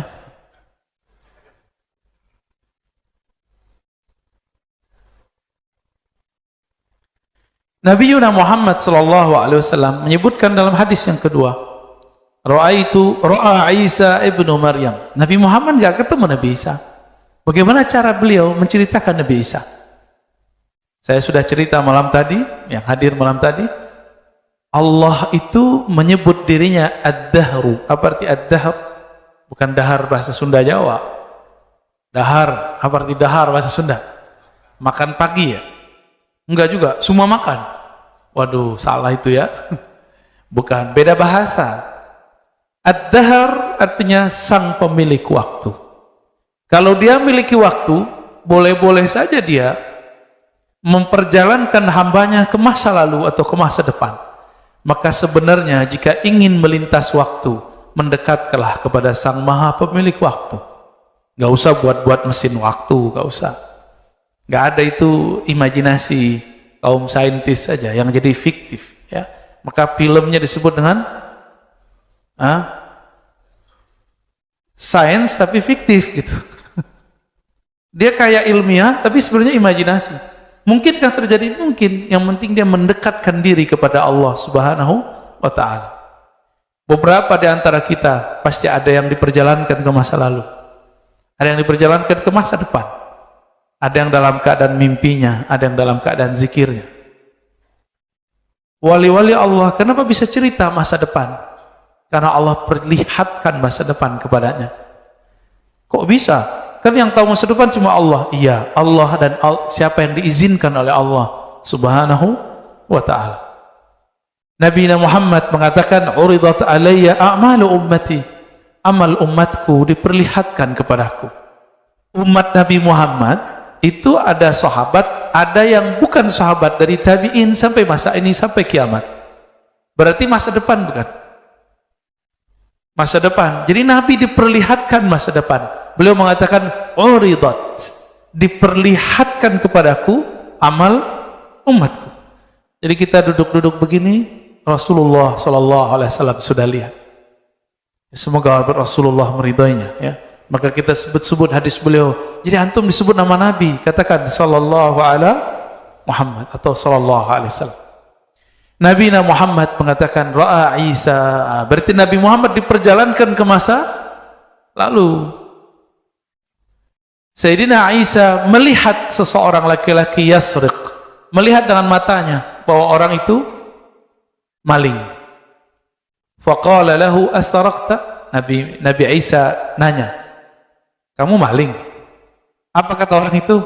Kalla walladzi la ilaha illahu, ya. Kalla wallahi alladzi la ilaha illahu, tidak, demi Allah yang tiada yang berhak disembah kecuali Dia. Apa kata Nabi Isa? Amantu billah, aku percaya kepada Allah yang engkau bersumpah dengannya. Wa kadzdzabtu aini, aku anggap mataku ini bohong. Jadi Nabi Isa kalau ada orang sumpah bahwa nama Allah, beliau katakan mungkin mataku bohong. Begitu Nabi Isa. Ada kita yang begitu enggak? Enggak ada, ya.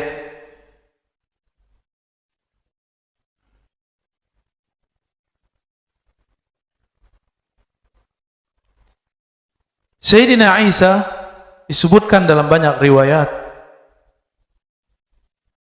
akan turun untuk beberapa misi. Coba perhatikan di hadis Imam Muslim, ya.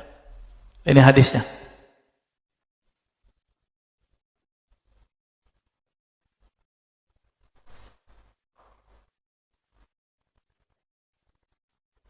Ya. Kelihatan ya? Udah lebih gede.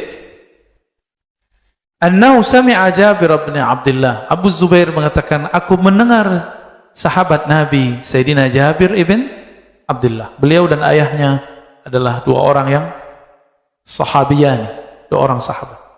Yaqulu sami'tu an-nabiyya sallallahu alaihi wasallam.